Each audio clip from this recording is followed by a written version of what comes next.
เสี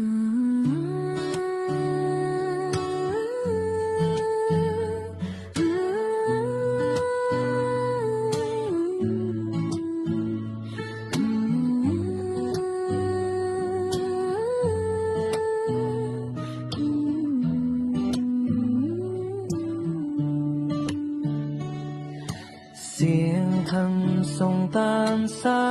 ยลอยกลางนภาเบาสบายเข้าหัวใจเปิดฟังเมื่อไรก็เหมือนได้พักใจนั่งยิ้มเบาๆรายการนั้นนะสาระธรรมดีสุขสันต์เพลิดเพลินธรรมศึกษาทุกนาทีความสุขความเมตตาแบ่งปันถึงกันทุกทีให้พุทธศาสนิกชนโดยทั่วกันเจริญสุขเจอตรงคำจุนโล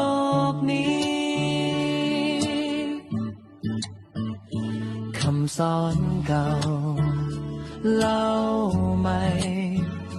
ใช้ได้จริงในวันนี้ทุกเรื่องราวทุกนัดก็เบาลงเบาเมื่อเปิดใจฟังแล้วลองทำดูขอให้คุณผู้ฟังทุกท่านสุขสมปรารถนาทั่วกันทุกคนยิ่งฟังยิ่งเพิ่มกุศลให้แสงธรรมส่องใจไปถึงบ้านคุณ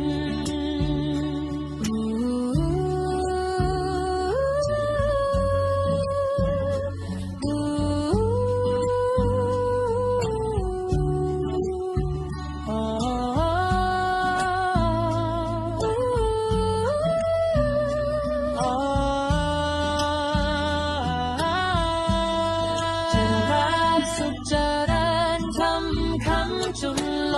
กนี้ขอให้คุณผู้ฟังทุกท่านสุขสมปรารถนาทั่วกันทุกคน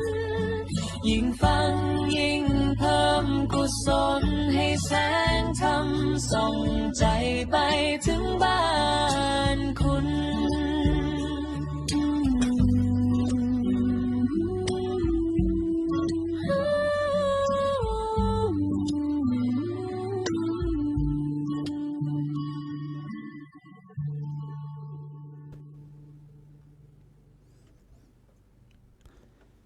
นามัตถุรัตนตยัสสะขอถวายความนอบน้อมแด่พระรัตนตรัยกราบถวายความเคารพพระมหาเถระพระเถรานุเถระ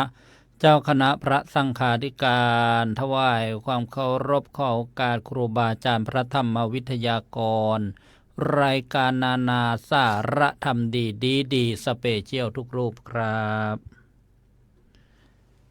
ขอความสุขความเจริญในธรรมจงบังเกิดมีแก่ญาติโยมพุทธศาสนิกชนคนผู้ใจบุญใจกุศลทุกท่านขณะนี้ท่านกำลังรับชมและรับฟังรายการสนทนาธรรมออนไลน์นาสาระธรรมดีโดยศูนย์ปฏิบัติธรรมดีเมืองแมนเชสเตอร์ประเทศอังกฤษสาขาวัดบำเพ็ญเหนือกรุงเทพมหานครร่วมกับสถานีวิทยุกระจายเสียงเพื่อการเผยแผ่พระพุทธศาสนาคลื่นสาธุเรดิโอ FM 101 เมกะเฮิรตซ์วัดท่าพระยาจักรอำเภออู่ทองจังหวัดสุพรรณบุรีและสถานีวิทยุกระจายเสียงภาคีเครือข่ายเผยแผ่พระพุทธศาสนาหลายคลื่นความถี่หลายสถานีรวมกันถ่ายทอดสัญญาณพบกับรายการนาสาระธรรมดีสเปเชียลได้เป็นประจำทุกวันพฤหัสบดีและวันศุกร์สุดสัปดาห์ตั้งแต่เวลา 19 นาฬิกาถึงเวลา 20 นาฬิก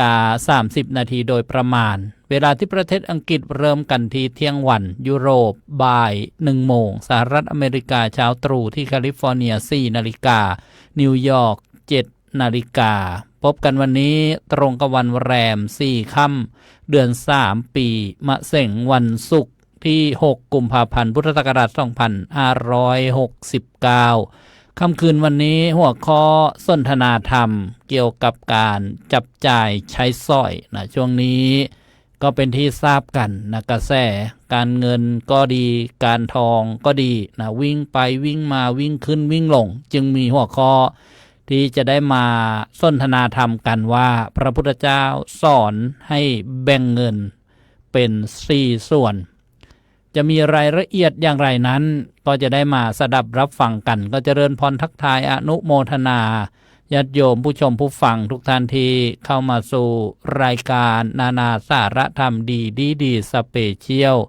ช่วยกันกดทุกใจกดไลค์กดแชร์ทักทายบางท่านเพื่อให้ทราบว่าเป็นรอบรายการสดเจริญพรคุณโยมคมชาญมาลาจากนครนายกโยมฟูนิ่มพิบูลโยมสายพินช่วยเมืองโยมปลาเกษินีโยมเคโอจากฝรั่งเศส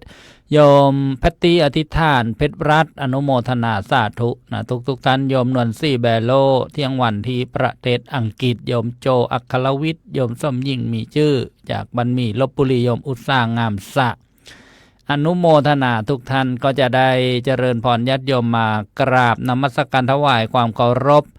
พระธรรมวิทยากรผู้ทรงคุณวุฒิค่ำคืนวันนี้เข้ามาสู่ห้องประชุมแล้ว5 รูป5 ธรรมะด้วยกันรูปแรกเป็นประธานในค่ำคืนวันนี้ได้รับความเมตตาจากพระอาจารย์พระครู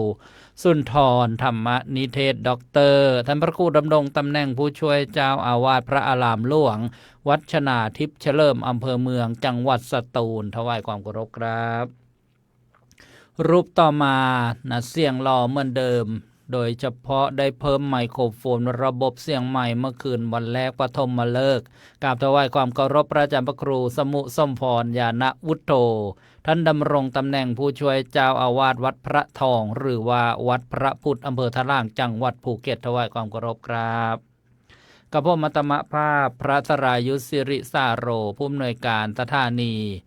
วัดท่าพญาจักรอำเภออู่ทองจังหวัดสุพรรณบุรีค่ำคืนวันนี้ได้รับหน้าที่เป็นผู้ดำเนินรายการตั้งแต่ต้นจนจบภาพเบื้องล่างพื้นล่างสีฟ้านะก็หลวงพี่นิวพระอธิการสุรชาติกิติปาโรท่านดำรงตำแหน่งเจ้าอาวาสวัดถ้ำตะเพียนทองอำเภอพัฒนานิคมจังหวัดลพบุรีถวายความเคารพครับรูปต่อมาท่านพระอาจารย์พระมหาอุดมพรอุตตมวโรท่านดำรงตำแหน่งเจ้าอาวาสวัดศรีสมนึกอำเภอบ้านนาซ่านจังหวัดสุราษฎร์ธานีถวายความเคารพครับก็จะได้มาฟังกันค่ำคืนวันนี้ครูบาอาจารย์หลายรูปติดศาสนกิจพระอาจารย์พระครูเกษมพิษโสพลเดินทางไปงานพระราชทานเพลิงศพที่จังหวัดนครราชสีมาอยู่ระหว่างเดินทางจึงไม่สะดวกเข้าร่วมสนทนาธรรมในรายการแล้วก็พระอาจารย์พระมหาภูมิธรรมภูมิปาโลหรือว่าพระมหามีภูวันนี้ได้ขึ้นเครื่องเดินทางกลับจากประเทศอินเดียมาถึงประเทศไทยแล้วเครื่องลงประมาณ 16 นาฬิกาหรือว่าบ่าย 4 โมงเย็นด้วยอาการอาพาธข้อเท้าแล้วก็กล้ามเนื้ออักเสบเมื่อประมาณ1 ทุ่มได้ติดต่อคุยกันว่าได้เข้ารักษาที่โรงพยาบาลแล้วตรวจเลือดเจาะเลือดไปตรวจแล้วก็เป็นการอาพาธที่ไม่ได้คาดคิดมาก่อนก็ประชาสัมพันธ์บอกข่าวญาติโยมศิษยานุศิษย์ของท่านให้ทราบได้คลายกังวลว่าท่านเดินทางมาถึงประเทศไทยแล้วก็ได้เข้ารักษาก็คงจะดีขึ้นตามลำดับลำดับจากนี้ไปจะขอกราบอาราธนาพระอาจารย์พระครูสุนทรธรรมนิเทศด็อกเตอร์ได้ร่วมเปิดการสนทนาหัวข้อพระพุทธเจ้าสอนให้แบ่งเงินเป็น4 ส่วนด้วยความเคารพครับ ก็นอบน้อมแด่พระรัตนตรัยขอโอกาสครูบาอาจารย์ทุกรูปที่ได้ร่วมแบ่งปันธรรมะในค่ำคืนนี้ซึ่งมีท่านพระอาจารย์สรายุทธเป็นผู้ดำเนินรายการเจริญพรญาติโยมท่านผู้ชมผู้ฟังรายการ นานาสารธรรมดีทุกท่านนะวันนี้เจ้าของรายการไม่ได้มาด้วยอาพาธก็ขอถวายกำลังใจให้ท่านได้หายอาพาธไวๆหลังจากที่ได้ไปนมัสการสังเวชนียสถานอาจจะยังไม่ทันครบ4 ตำบลนะครับนะก็ต้องกลับมาฟื้นฟูในความเปลี่ยนแปลงนะอาจจะอากาศด้วยสุขภาพด้วยนะท่านก็จะได้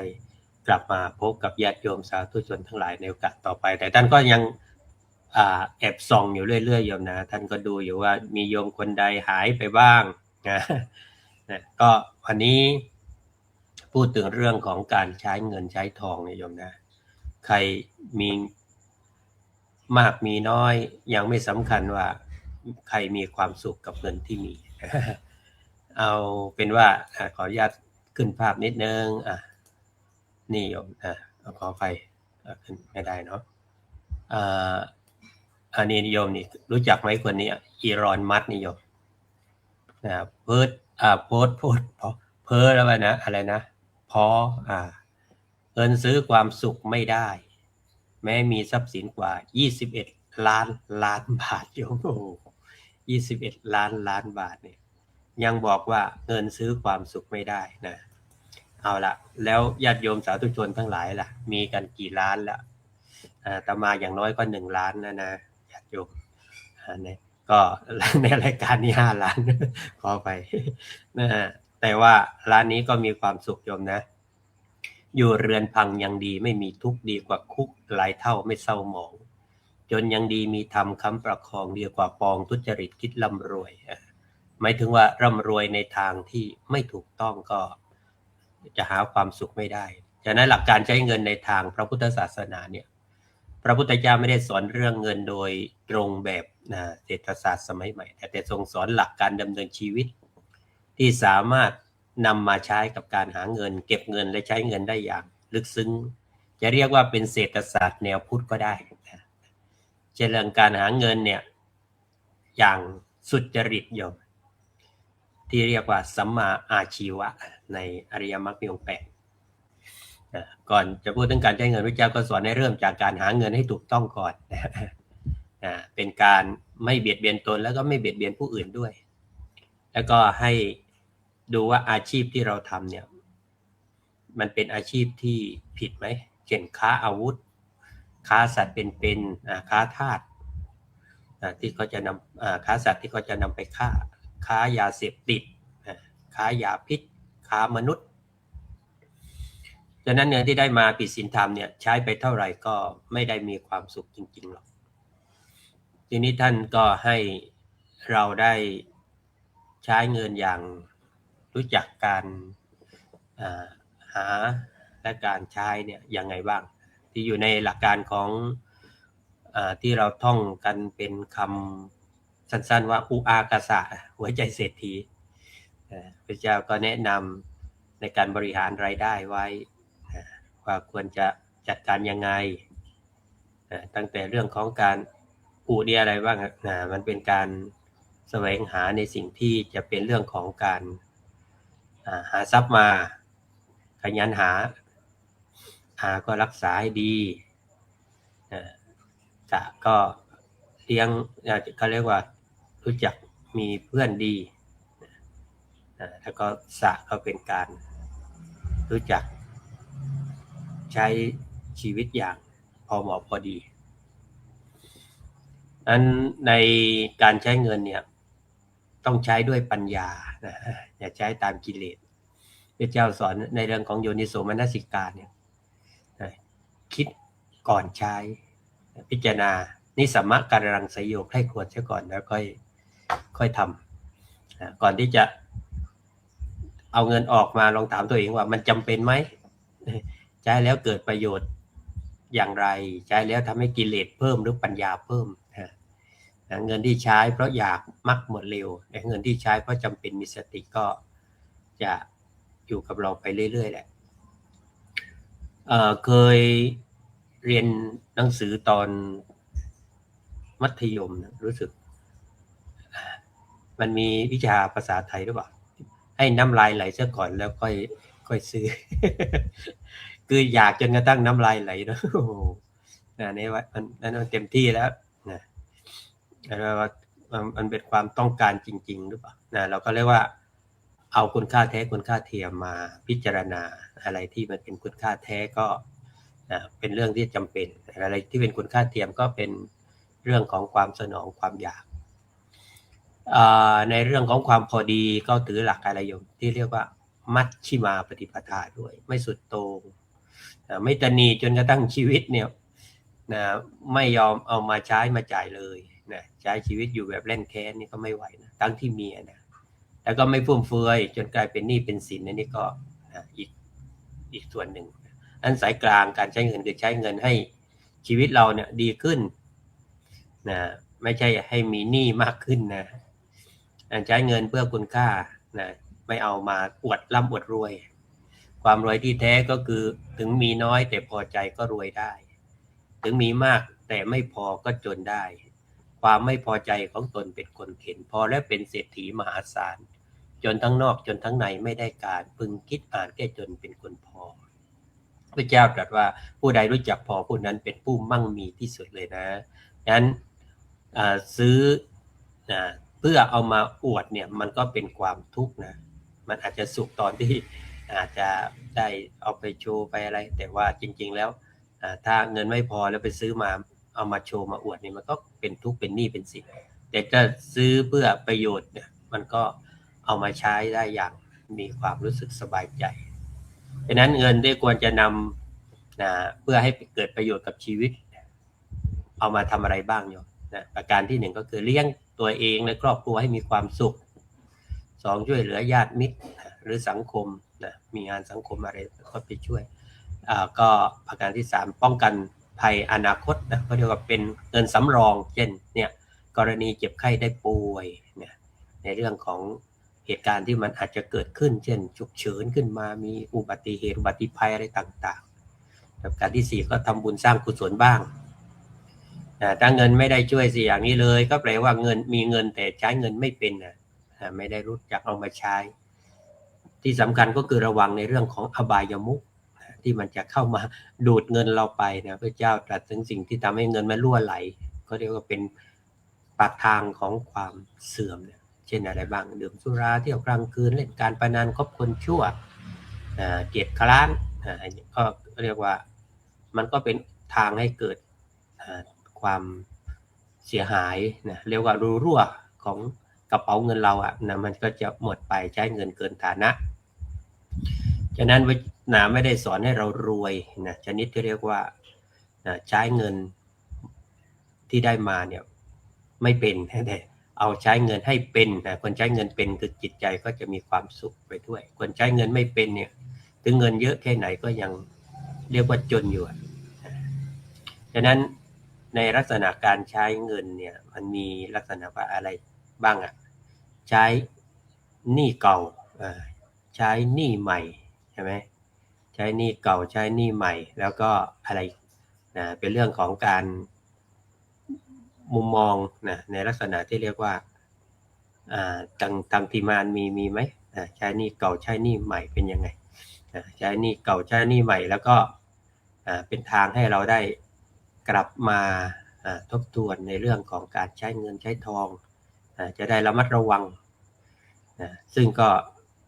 นอกจากใช้หนี้เก่าใช้หนี้ใหม่แล้วก็ต้องฝังไว้ด้วย เอามาฝังไว้เอาไปฝังไว้เก็บไว้ที่ไหนดีเอาไปหลังบ้านขุดหลุมฝังหรือเอาแล้วก็เอาไปทิ้งเหวนี่ท่านว่าใช้หนี้เก่าเป็นยังไงให้พ่อแม่ใช้หนี้ใหม่ให้ลูกฝังไว้เอามาทำบุญทิ้งเหวคือเที่ยวกินหรือเอาไปใช้ก็เป็นเรื่องของการใช้เงินก็เรียกแบ่งสรรปันส่วนไม่ให้เกิดความลำบากคนมีเงินแต่ไม่ได้ใช้เงินอันนี้น่าเสียดายนะแต่หาเงิน ไม่ได้ใช้เงินตายซะก่อนแต่คนที่ยังไม่ตายอันนี้ก็ทุกข์เหมือนกันเพราะไม่มีเงินใช้เพราะไม่มีเงินฉะนั้นการที่ ชีวิตของเรานะจะต้องแบ่งสรรปันส่วนนะก็สรุปว่าใช้หนี้เก่าเนี่ยก็คือการได้นำเงินที่ได้มาเนี่ยไปเป็นการทำอะไรบ้างเช่นว่าการใช้เลี้ยงพ่อเลี้ยงแม่อย่างที่ว่าเมื่อกี้นะในการที่จะเป็นหนี้ชีวิตซึ่งเราอาจจะต้องพิจารณาว่ามีอะไรบ้างคือพ่อแม่เนี่ยเป็นผู้ให้ชีวิตเราเลี้ยงดูเราตอนนั้นเรายังหาเงินไม่ได้ต้องอาศัยพ่อแม่ลงทุนกับเราโดยไม่เคยคิดดอกเบี้ยด้วยนะนั้นเรารับมาก่อนมาทั้งชีวิตเลยนะจึงเรียกว่าเป็นหนี้ในอดีตนั้นการให้พ่อแม่เนี่ยไม่ใช่แค่ให้เงินนะแต่ว่าให้พ่อแม่เนี่ยทางพุทธนี่เช่นว่าให้อะไรบ้างนอกจากให้เงินเนี่ยเช่นให้เงินใช้เจ็บป่วยไม่สบายก็ดูแลรักษาเป็นค่าใช้จ่ายในยามท่านชราหาเองไม่ได้เนี่ยเราก็ช่วยเหลือแล้วก็การให้แรงให้เวลากับท่านเจ็บป่วยก็พาไปหาหมอมีเวลาก็อยู่เป็นเพื่อนท่านเดี๋ยวนี้ถ้าอยู่ห่างกันก็โทรหาบ้างนะอย่าให้ท่านรู้สึกว้าเหวเดียวดายแล้วก็ให้ใจด้วยนะพูดดีไม่ทำให้ท่านเสียใจรับฟังหรือแม้กระทั่งคำพูดซ้ำๆเนี่ยพ่อแม่ก็จะพูดอย่างพูดแล้วพูดอีกอันนี้ก็เป็นเรื่องที่ท่านอาจจะมีความรู้สึกว่ามีความสุขกับเรื่องที่ได้พูดแล้วพูดอีกเราก็ยอมที่จะฟังท่านสักหน่อยพระพุทธเจ้าถือว่าสำคัญที่สุดเพราะบุคคลใดบำรุงบิดามารดาผู้นั้นได้ชื่อว่าบำรุงสิ่งที่เรียกคนเขาเคารพสูงสุดในสมัยนั้นก็คือพระพรหมเลยทีเดียวนะพระพรหมซึ่งถือว่าเป็นพระพรหมนี้สร้างโลกนะแต่พ่อแม่นี้สร้างลูกนั้นการดูแลพ่อแม่เนี่ยทำบุญระดับสูงสุดในชีวิตคฤหัสถ์นั้นการใช้หนี้เก่านะก็เป็นเรื่องที่เราได้ทำเพื่อเป็นการตอบแทนให้กับพ่อกับแม่ไม่ใช่เป็นการให้เรื่องการสงสารนะว่าพ่อแม่ลำบากแต่เป็นหน้าที่ที่เราต้องทำการคืนทุนชีวิตให้ผู้ที่ลงทุนกับเรามาทั้งชีวิตนะส่วนเรื่องของการที่เรียกว่าใช้หนี้ใหม่คือลูกนั้นก็เป็นเรื่องของการใช้เงินที่เกิดขึ้นเพราะว่าเรามีหนี้ใหม่ขึ้นมาลูกยังไม่ได้สร้างคุณประโยชน์ให้เราเหมือนพ่อแม่แต่เราก็เลือกที่จะสร้างภาระนี้ด้วยความรักและความรับผิดชอบที่เป็นหนี้ใหม่ก็เพราะอะไรนะบางทีก็เป็นภาระที่เราสมัครใจนะเพราะว่าต้องการมีทายาทก็ต้องใช้ทรัพย์เวลาและพลังใจไม่รู้เลยนะว่าคนที่เราให้เนี่ยก็จะตอบแทนเราหรือไม่ต่างจากพ่อแม่ที่เป็นหนี้เก่านะเพราะว่าท่านให้มาก่อนลูกก็คือหนี้ใหม่เพราะเราสร้างเขาขึ้นมาเองนั้นการที่ให้ลูกไม่ใช่แค่เงินอีกเหมือนกันนะนอกจากปัจจัย4เข้าผ้ายาบ้านที่เราให้แล้วก็การศึกษาด้วยส่งเสียให้เขาทักษะชีวิตฝึกในเรื่องระเบียบวินัยความรับผิดชอบการให้ธรรมะสอนให้เขารู้จักผิดชอบชั่วดีรู้จักการใช้ชีวิตนั้นพระเจ้าตรัสว่าบิดามารดาสงเคราะห์บุตรธิดาเนี่ยด้วยการห้ามแม่ก็ทำชั่วให้เขาตั้งอยู่ในความดีศึกษาเล่าเรียนแล้วก็ให้คู่ครองที่เหมาะสมมอบมรดกให้ในเวลาที่ควรอันนี้ก็เป็นการให้ลูกที่แท้จริงนอกนั้นเราก็มีเรื่องของการให้ปัญญาครับเขาให้โอกาสให้เขารู้จักพึ่งตัวเองได้ด้วยนะก็ด้วยให้การศึกษาเนี่ยเขาจะสามารถเลี้ยงตัวเองได้ให้ความรักให้เขามีความรู้สึกว่าไม่ขาดความอบอุ่นนะแต่ให้แบบหลงก็คือให้เงินอย่างเดียวให้มือถือไปใช้แล้วก็ไม่ได้สอนเรื่องของความรับผิดชอบวินัยอะไรต่างๆแล้วก็คอยแก้ปัญหาให้เขาตลอดเวลาเหมือนกับไข่ในหินไม่ให้เขารู้จักแก้ปัญหาตัวเองอันนี้ก็กลายเป็นสร้างหนี้ใหม่โดยไม่รู้จักจบอีกนะมันก็จะเป็นปัญหาเรื้อรังต่อไปเรื่อยๆในเรื่องของฝังไว้ก็เป็นเรื่องของการทำบุญนะโยมนะนำทรัพย์ที่เราได้เนี่ยไปแปลเป็นบุญเป็นกุศลซึ่งจะติดตามเรียกว่านอกจากติดตัวแล้วก็ติดตามเราไปในวันที่เราสิ้นลมการฝังเนี่ยใช้แล้วไม่หมดโยมนะใช้แล้วไม่หมดเพราะว่ามันงอกได้อีกนะครับเช่นเราฝังอะไรเมล็ดพันธุ์ลงดินเนี่ยเนี่ยเหมือนกับเมล็ดบุญก็เหมือนต้นไม้ผลบุญก็คือผลไม้ที่จะเกิดขึ้นในอนาคตแต่ใช้เงินก็หมดไปกับความสุขเหมือนกับกินเมล็ดหมดแล้วก็จบเลย แต่ถ้าฝังไว้ด้วยการทำบุญเนี่ยก็เหมือนการปลูกต้นไม้ก็รอเก็บผลได้ยาวนาน จากนั้นทำบุญเนี่ยไม่ใช่แค่ใส่ซองโยมนะนอกจากการให้ทานให้เงินให้สิ่งของหรือช่วยเหลือแล้วเป็นสิ่งของแล้วต้องรักษาศีลด้วยไม่โหดร้ายไม่มือไวไม่ใจเร็วไม่ขี้ปดไม่หมดสติอย่างน้อยก็มีศีล 5แล้วก็ต้องฝึกภาวนาเป็นการพัฒนาจิตใจสวดมนต์นั่งสมาธิฟังเทศน์ฟังธรรมอันนี้ก็เป็นการได้สร้างสิ่งที่เป็นทุนให้กับชีวิตฉะนั้นในการฝังไว้ก็เป็นโอกาสที่เราจะได้เก็บหอมบุญนั้นไม่ใช่แค่ดอกเบี้ยชีวิตอย่างนะแต่เป็นการเปลี่ยนชะตาชีวิตเลยทีเดียวเพราะว่าเรามีทรัพย์นะซึ่งมันมีทั้งทรัพย์ภายนอกใช่ไหมเงินบ้านรถซึ่งเราตายเอาไปไม่ได้แต่ทรัพย์ภายในคือบุญกุศลเนี่ยแหละจะเป็นทรัพย์แท้นะที่ติดตัวเราข้ามภพข้ามชาติบุญเป็นทรัพย์ที่โจรลักเขาไม่ได้ไฟเขาไม่ไหม้น้ำเขาพัดไปไม่ได้ทีนี้ในเรื่องของ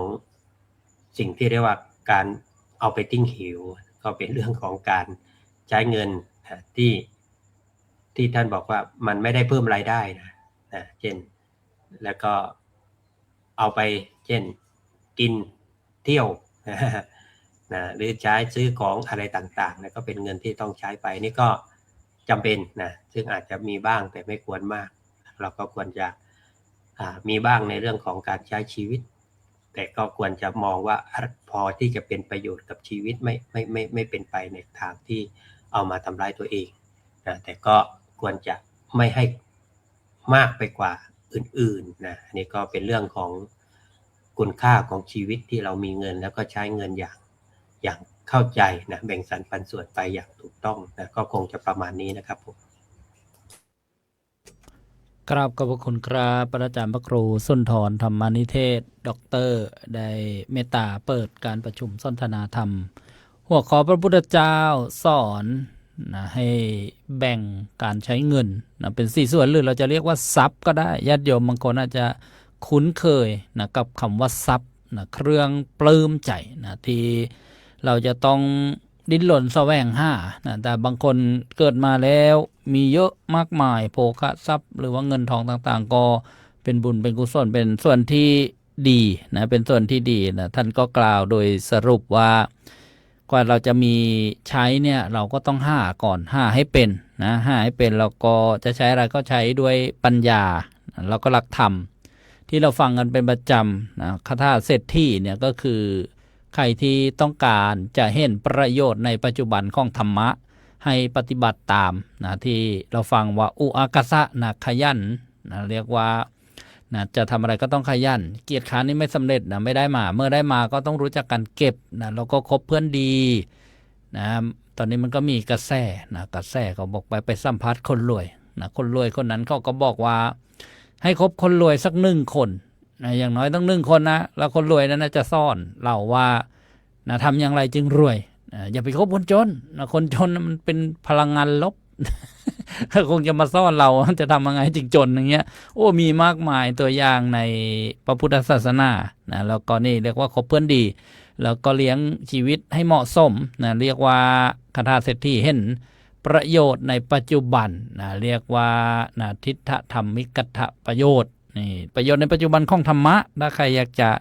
นะเห็นแล้วก็มาถึงหัวข้อแบ่งทรัพย์นะเป็น4 ส่วนหรือว่าแบ่งเงินที่เราได้มาโดยสุจริตโดยถูกต้องแล้วเนี่ยเป็น4 ส่วนนะก็ฝังดินไว้ใช้หนี้เก่าให้เขากู้โยนสู่เหวนี้ที่เราฟังกันมาเป็นประจำนะใช้หนี้เก่าก็คือเลี้ยงดูพ่อแม่เราเป็นหนี้บุญหนี้คุณพ่อแม่แล้วก็นะสร้างหนี้ใหม่นะหรือว่าให้หนี้ใหม่ก็ได้นะก็คือว่าเป็นการลงทุนนะที่เราเลี้ยงดูลูกต่อไปเราต้องแก่ลูกก็จะได้เลี้ยงดูเรานะฝังดินไว้นะก็เมื่อเราได้ทำบุญไว้ในพระพุทธศาสนาในสมณะพราหมณ์คุณงามความดีดักต่างๆแล้วก็ทะโยนสู่เหวเนี่ยนะทิ้งเหวเนี่ยก็เหมือนเราได้กินได้ใช้ไปนะเลี้ยงตัวไปบางทีมันเกินนะดิเกินพอดีเนี่ยก็อย่านะทำให้เหมือนโยนสู่เหวไปเลยปิ้วเราก็อาจจะใช้เป็นโทษไปหรืออะไรไปอย่างเงี้ยนะไปหาสิ่งที่ไม่ดีเข้ามาสู่ร่างกายนี่ก็กล่าวเสริมนะโดยสรุปนะต่อมาก็นะได้กราบอาราธนาพระอาจารย์พระครูสมุสมพรญาณวุฒโธนะจะมี นาสาระธรรมดีช็อตเด็ดอย่างไรบ้างเนี่ยเราไม่ได้แบ่งเป็นครูบาอาจารย์ละหัวข้อนั้น ท่านพระอาจารย์พระครูสุนทรธรรมนิเทศก็กล่าวไป4หัวข้อแล้วพระอาจารย์พระครูสมุทรสมพรมีนาสาระธรรมอย่างไรก็กราบอาราธนาครับ นมัตถุรัตนตยัสสะขอนอบน้อมแด่พระรัตนกรัยอันเป็นที่เคารพสูงสุดของเราท่านทั้งหลายกราบนมัสการถวายความเคารพเจ้าคณะพระสังฆาธิการครูบาอาจารย์ธรรมวิทยากรทุกรูปโดยมีพระอาจารย์พระครูสุนทรธรรมนิเทศอาจารย์พระครูอาจารย์สรายุทธสิริสาโรผู้เป็นพิธีกรครับผม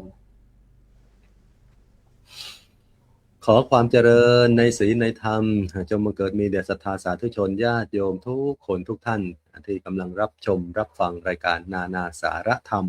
ดีอยู่ในขณะนี้ทุกช่องทางคุณโยมในวันนี้เรามารับฟังในธรรมะในเรื่องของการจัดสรรปันส่วนในเรื่องของทรัพย์ที่พระอาจารย์พระครูสุนทรธรรมนิเทศท่านได้เปิดประเด็นแล้วก็อธิบายขยายความให้ญาติโยมได้สดับรับฟังกันพอสมควรเรียกว่าวันนี้จะมีประโยชน์ในการที่เราท่านทั้งหลายเนี่ยได้มารับฟังครูบาอาจารย์แนะนำจากธรรมะของพระพุทธเจ้านั่นแหละที่ท่านได้ตรัสไว้ว่าในเรื่องของการใช้จ่ายทรัพย์เนี่ยเราควรจะมีวิธีการในการบริหารจัดการอย่างไรแน่นอนว่าท่านทั้งหลายพระอาจารย์พระครูสุนทรธรรมนิเทศท่านก็พูดให้เราได้ฟังแล้วว่าก่อนที่เราจะมีการใช้จ่ายทรัพย์หรือบริหารจัดการทรัพย์เนี่ยก็ต้องมาจากการหาทรัพย์ให้ได้ก่อนอาจารย์สรายุทธท่านก็บอกไว้แล้วว่าเราต้องไม่มีวิธีการหาทรัพย์บางทีลำบากใจในเรื่องของการจัดการบริหารจัดการทรัพย์ไม่ใช่อะไรลำบากใจใช่ไหมคุณโยมลำบากใจบางทีไม่มีทรัพย์จะบริหารจัดการไม่มีทรัพย์จะบริหารว่าจะแบ่งสรรปันส่วนยังไงนี่คุณโยม บางคนเนี่ยทุกข์ใจเพราะไม่มีทรัพย์ที่จะแบ่งแต่บางคนเนี่ยทุกข์ใจเพราะว่าไม่รู้จะแบ่งทรัพย์ยังไงมันเยอะเกินไปโอ้โหนี่ก็ความหลากหลายของคนคุณโยมคนเรามีไม่เท่ากันการมีทรัพย์ของพวกเราก็ไม่เท่ากันถ้ามีก็เป็นเรื่องที่ทำให้เราปลื้มใจเหมือนที่อาจารย์บอกว่าทรัพย์หมายถึงอะไรก็คือเครื่องปลื้มใจเมื่อเรามีแล้วมันเป็นความปลื้มใจกับเราแต่บางคนเรามองไปที่ทรัพย์ภายนอกที่เรียกว่าโภคทรัพย์ก็ดีหรือว่าที่เราเรียกว่าโลกียทรัพย์ก็ได้ทรัพย์พวกนี้ก็แก้วแหวนเงินทองสิ่งที่เราอาศัยอยู่อาศัยใช้ทรัพย์พวกนี้ส่วนมากก็เพื่ออะไรเราแสวงหามาตลอดทั้งชีวิตของพวกเรานี่คุณโยมส่วนมากเราจะมีเพื่อที่จะอำนวยความสะดวกในการดำเนินชีวิตของเราเพื่อความสุขของพวกเราใช่ไหมเพราะอะไรคฤหัสถ์ญาติโยมอย่าลืมนะเราก็มีความสุขของพวกเราสุขจากอะไรสุขจากการมีทรัพย์นี่พระพุทธเจ้าตรัสไว้สุขเกิดจากการมีทรัพย์สุขเกิดจากการใช้จ่ายทรัพย์แล้วก็สุขเกิดจากการไม่เป็นหนี้ไม่กู้หนี้ยืมสินแล้วก็สุขเกิดจากการที่เราท่านทั้งหลายเนี่ยประพฤติปฏิบัติที่ถูกต้องหรือประกอบสัมมาอาชีพนั่นแหละก็คือการประกอบอาชีพที่ปราศจากโทษไม่ประกอบอาชีพที่เป็นโทษไม่ประพฤติผิดในเรื่องของอาชีพเช่นไปค้าขายสิ่งที่ห้ามที่กฎหมายห้ามหรือว่าสังคมไม่ต้องการอย่างเงี้ยก็เป็นความสุขที่เราจะเกิดขึ้นได้เรียกว่าความสุขของคฤหัสถ์ญาติโยมดังนั้นความสุขข้อแรกเนี่ยคุณโยมที่เราบอกว่าเราแสวงหาทรัพย์กันมาแสวงหาทรัพย์กันมาเพื่อที่จะสุขเกิดจากการมีทรัพย์น่าจะเป็นทรัพย์ที่เกี่ยวกับสิ่งที่เราเอามาแล้วได้ใช้ให้อำนวยความสะดวกใช้ให้เกิดความสุขในชีวิตของพวกเราใช่พวกเราฉะนั้นเราท่านทั้งหลายจึงแสวงมากว่าจะได้มาเนี่ยโหลำบากยากเข็ญกันบางคนบางท่านเนี่ยกว่าจะได้มาเนี่ยก็แสนจะลำบากฉะนั้นสิ่งที่สำคัญต่อไปที่เราจะมาพูดกันในวันนี้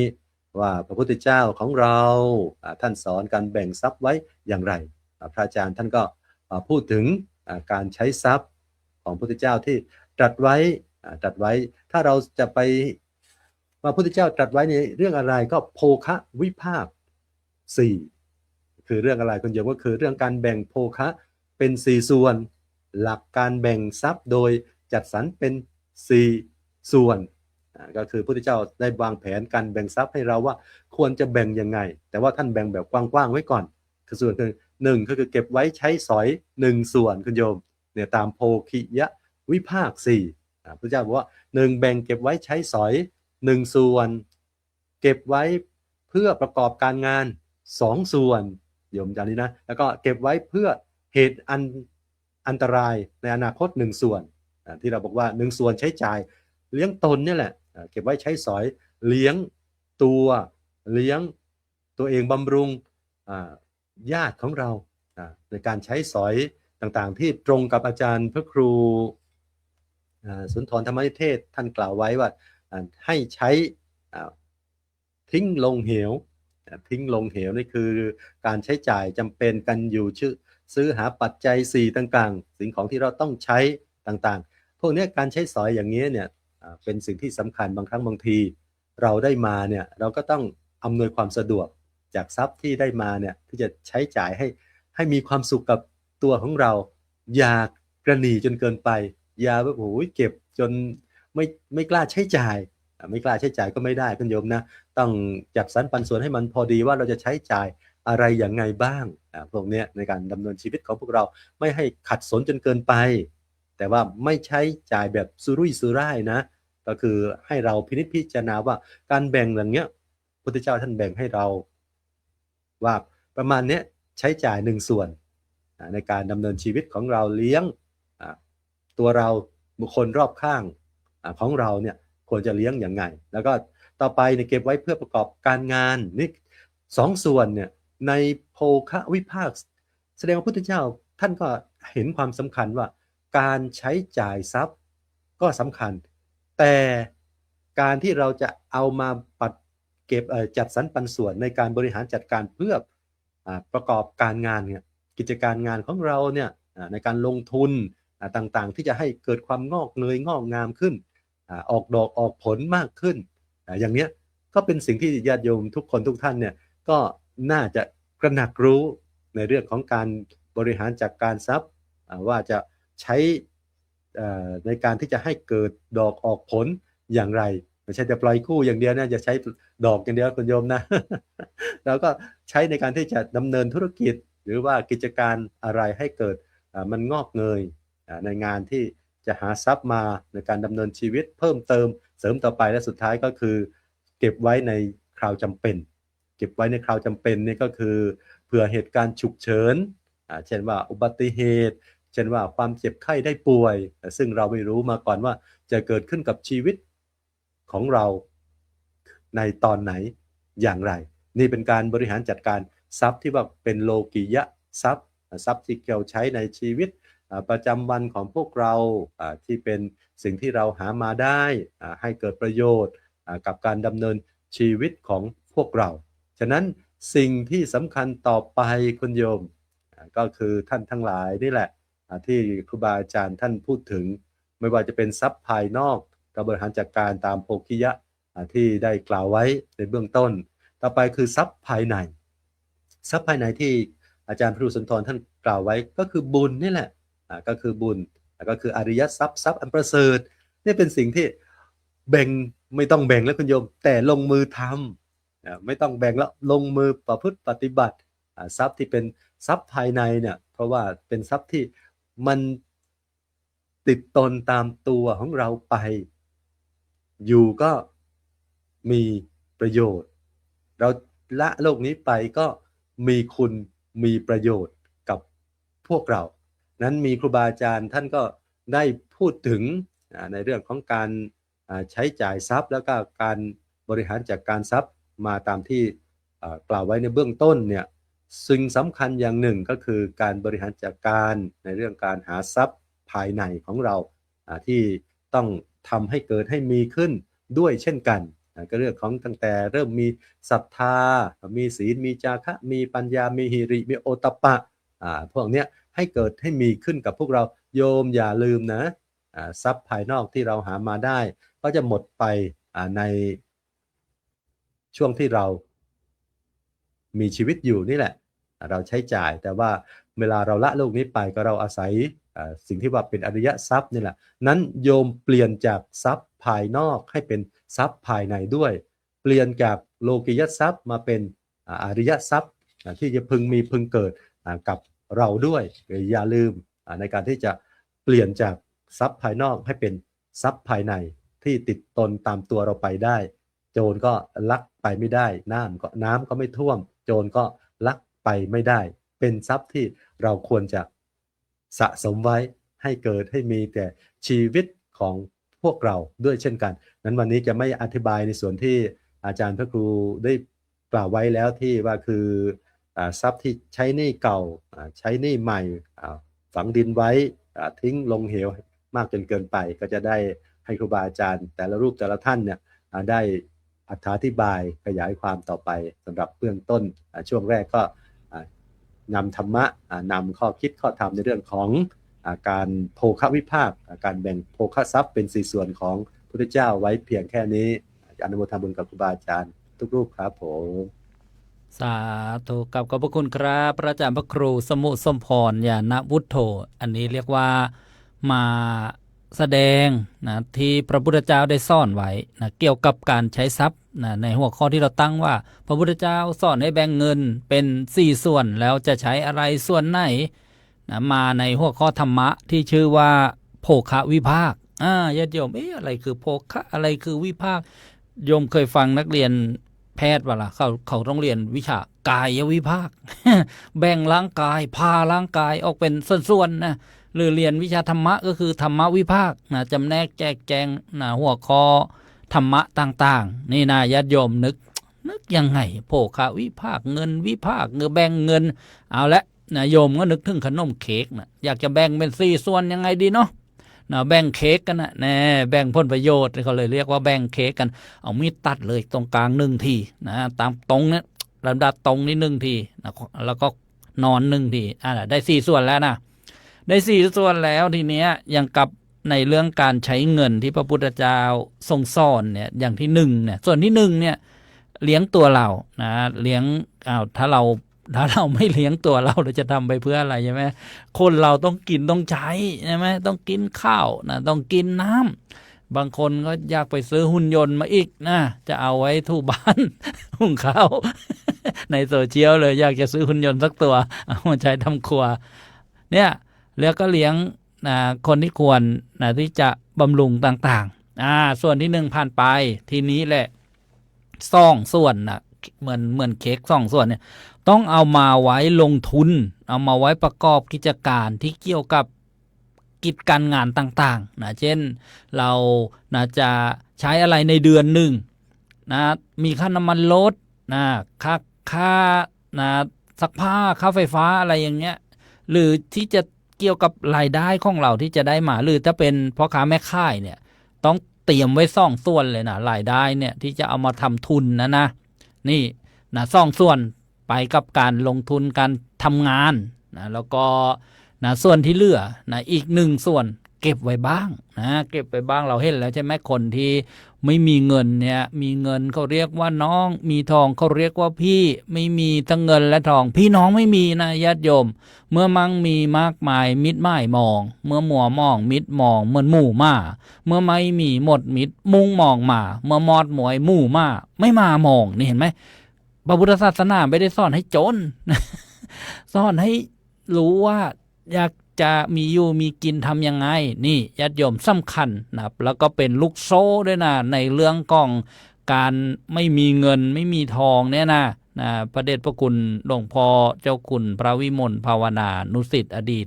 เจ้าวัดกลางอำเภอบางปลาม้าจังหวัดสุพรรณบุรีพระเดชพระคุณพระอุปชาของพระอาจารย์พระประหลัดสมทบปรักกโมวัดกลางบางปลาม้าสุพรรณบุรีเนี่ยท่านได้ประพันธ์เป็นลูกโซ่ไว้เกี่ยวกับทรัพย์เนี่ยนะฟังดูนะญาติโยมท่านบอกว่าคนเกียจคร้านเนี่ยย่อมไม่มีความรู้เห็นไหมคนเกียจคร้านย่อมไม่มีความรู้คนไม่มีความรู้ย่อมหาทรัพย์ไม่ได้ผู้ไร้ทรัพย์ย่อมไม่มีเพื่อนผู้ไม่มีเพื่อนย่อมไร้ความสุขผู้ไม่มีความสุขย่อมไม่มีบุญผู้ไม่มีบุญย่อมไม่สงบเย็น นี่เห็นไหมญาติโยม เริ่มที่อะไรก่อนเลยนะอย่าเกียจคร้านต้องมีความรู้นะแล้วก็ไปหาทรัพย์นะก็เสริมครูบาอาจารย์ในหัวข้อพระพุทธเจ้าสอนให้แบ่งทรัพย์เป็น4 ส่วนค่ำคืนวันนี้นะลำดับจากนี้ไปจะได้มาฟังครูบาอาจารย์รูปต่อมานะประกาศอาราธนาพระอาจารย์พระครู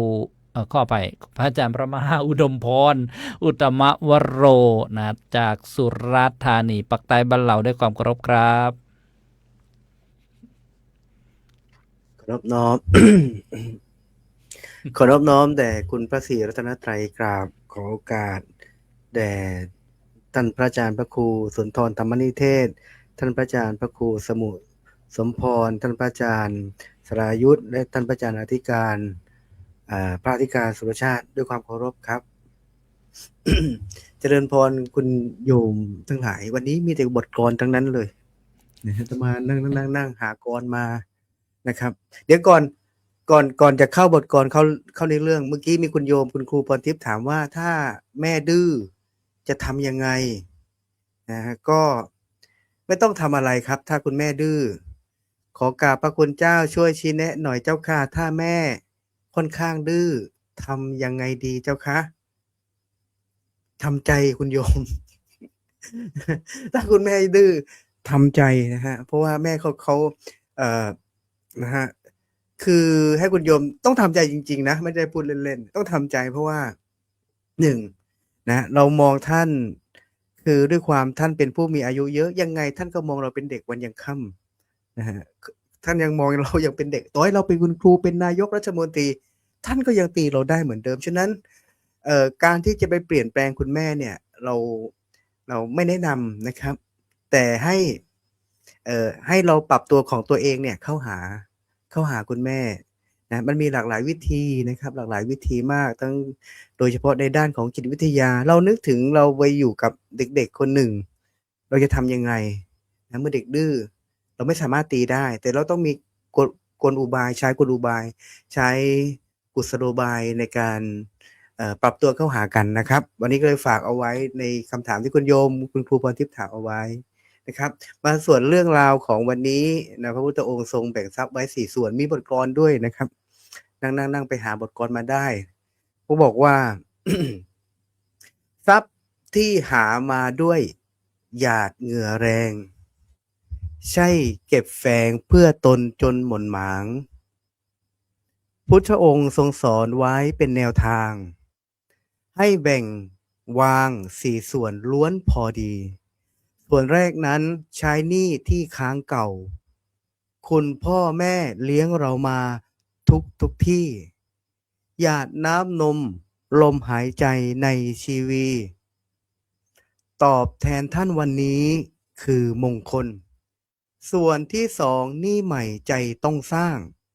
เลี้ยงดูลูกปลูกทางอย่างเป็นผลให้ความรู้คู่ธรรมะประจำตนเติบโตเป็นคนดีสีสังคมส่วนที่3ฝังไว้ในบุญทานแม้ดูคล้ายสูญผ่านแต่สุขสมบุญติดตามยามตายไม่ตรอมตรมเป็นเสบียงอุดมทุกภพไปส่วนสุดท้ายทิ้งเหวบ้างพอชื่นจิตใช้ชีวิตผ่อนคลายไม่หม่นไหมพอดีพอเพียงเลี้ยงกายใจไม่หลงไหลอบายให้หมองมัวนะฮะนี่เป็นบทกลอนทั้ง4 ส่วนที่เราจะแบ่งกันนะแต่มาได้ฟังบทบรรยายธรรมจากพระเดชพระคุณหลวงพ่อพระเทพญาณมงคลนะเสริมชัยชยมังคโลเจ้าวาดพระปฐมเจ้าวาดวัดหลวงพ่อสด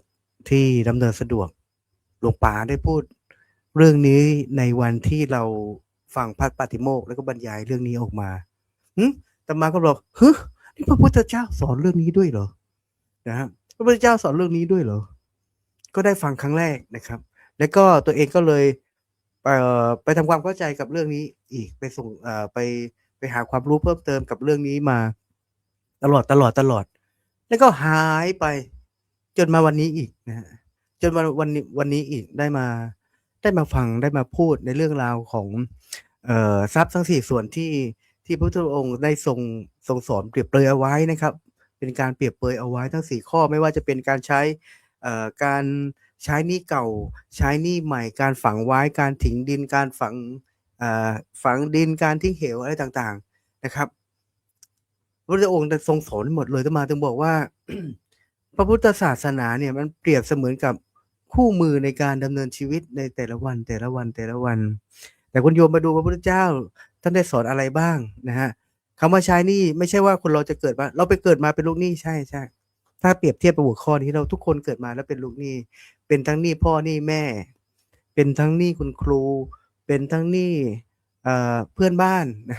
เป็นทั้งหนี้ต่อเป็นหนี้ต่อทรัพยากรบนโลกใบนี้เป็นทั้งหนี้ต้นไม้ด้วยเป็นทั้งหนี้หมูเห็ดเป็ดไก่ที่เรากินเข้าไปเยอะๆๆๆๆๆด้วยอะไรแบบนี้เราเป็นหนี้หมดทุกคนเลยแต่พระพุทธองค์ทรงประทานองค์สมเด็จพระสัมมาสัมพุทธเจ้านั้นก็ทรงประทานหลักการเอาไว้หรือว่าอุปมาเปรียบเทียบทรัพย์สินเงินทองที่เราหามาได้ว่าเราควรไปใช้อะไรบ้างประการแรกใช้หนี้เก่านะฮะใช้หนี้เก่าในที่นี้หมายความว่ามันไม่ใช่เงินทองหรือว่าหนี้ทีนี้มันไม่ใช่ทรัพย์สินเงินทองที่เราไปก่อเอาไว้ไม่ใช่แต่มันหมายความว่ามันเป็นหนี้ชีวิต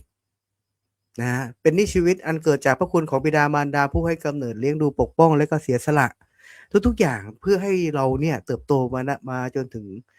ทุกวันนี้นะครับบางคนก็เสียวัวเสียควายไปหลายตัว ให้ลูกได้เรียนร่ำเรียนเ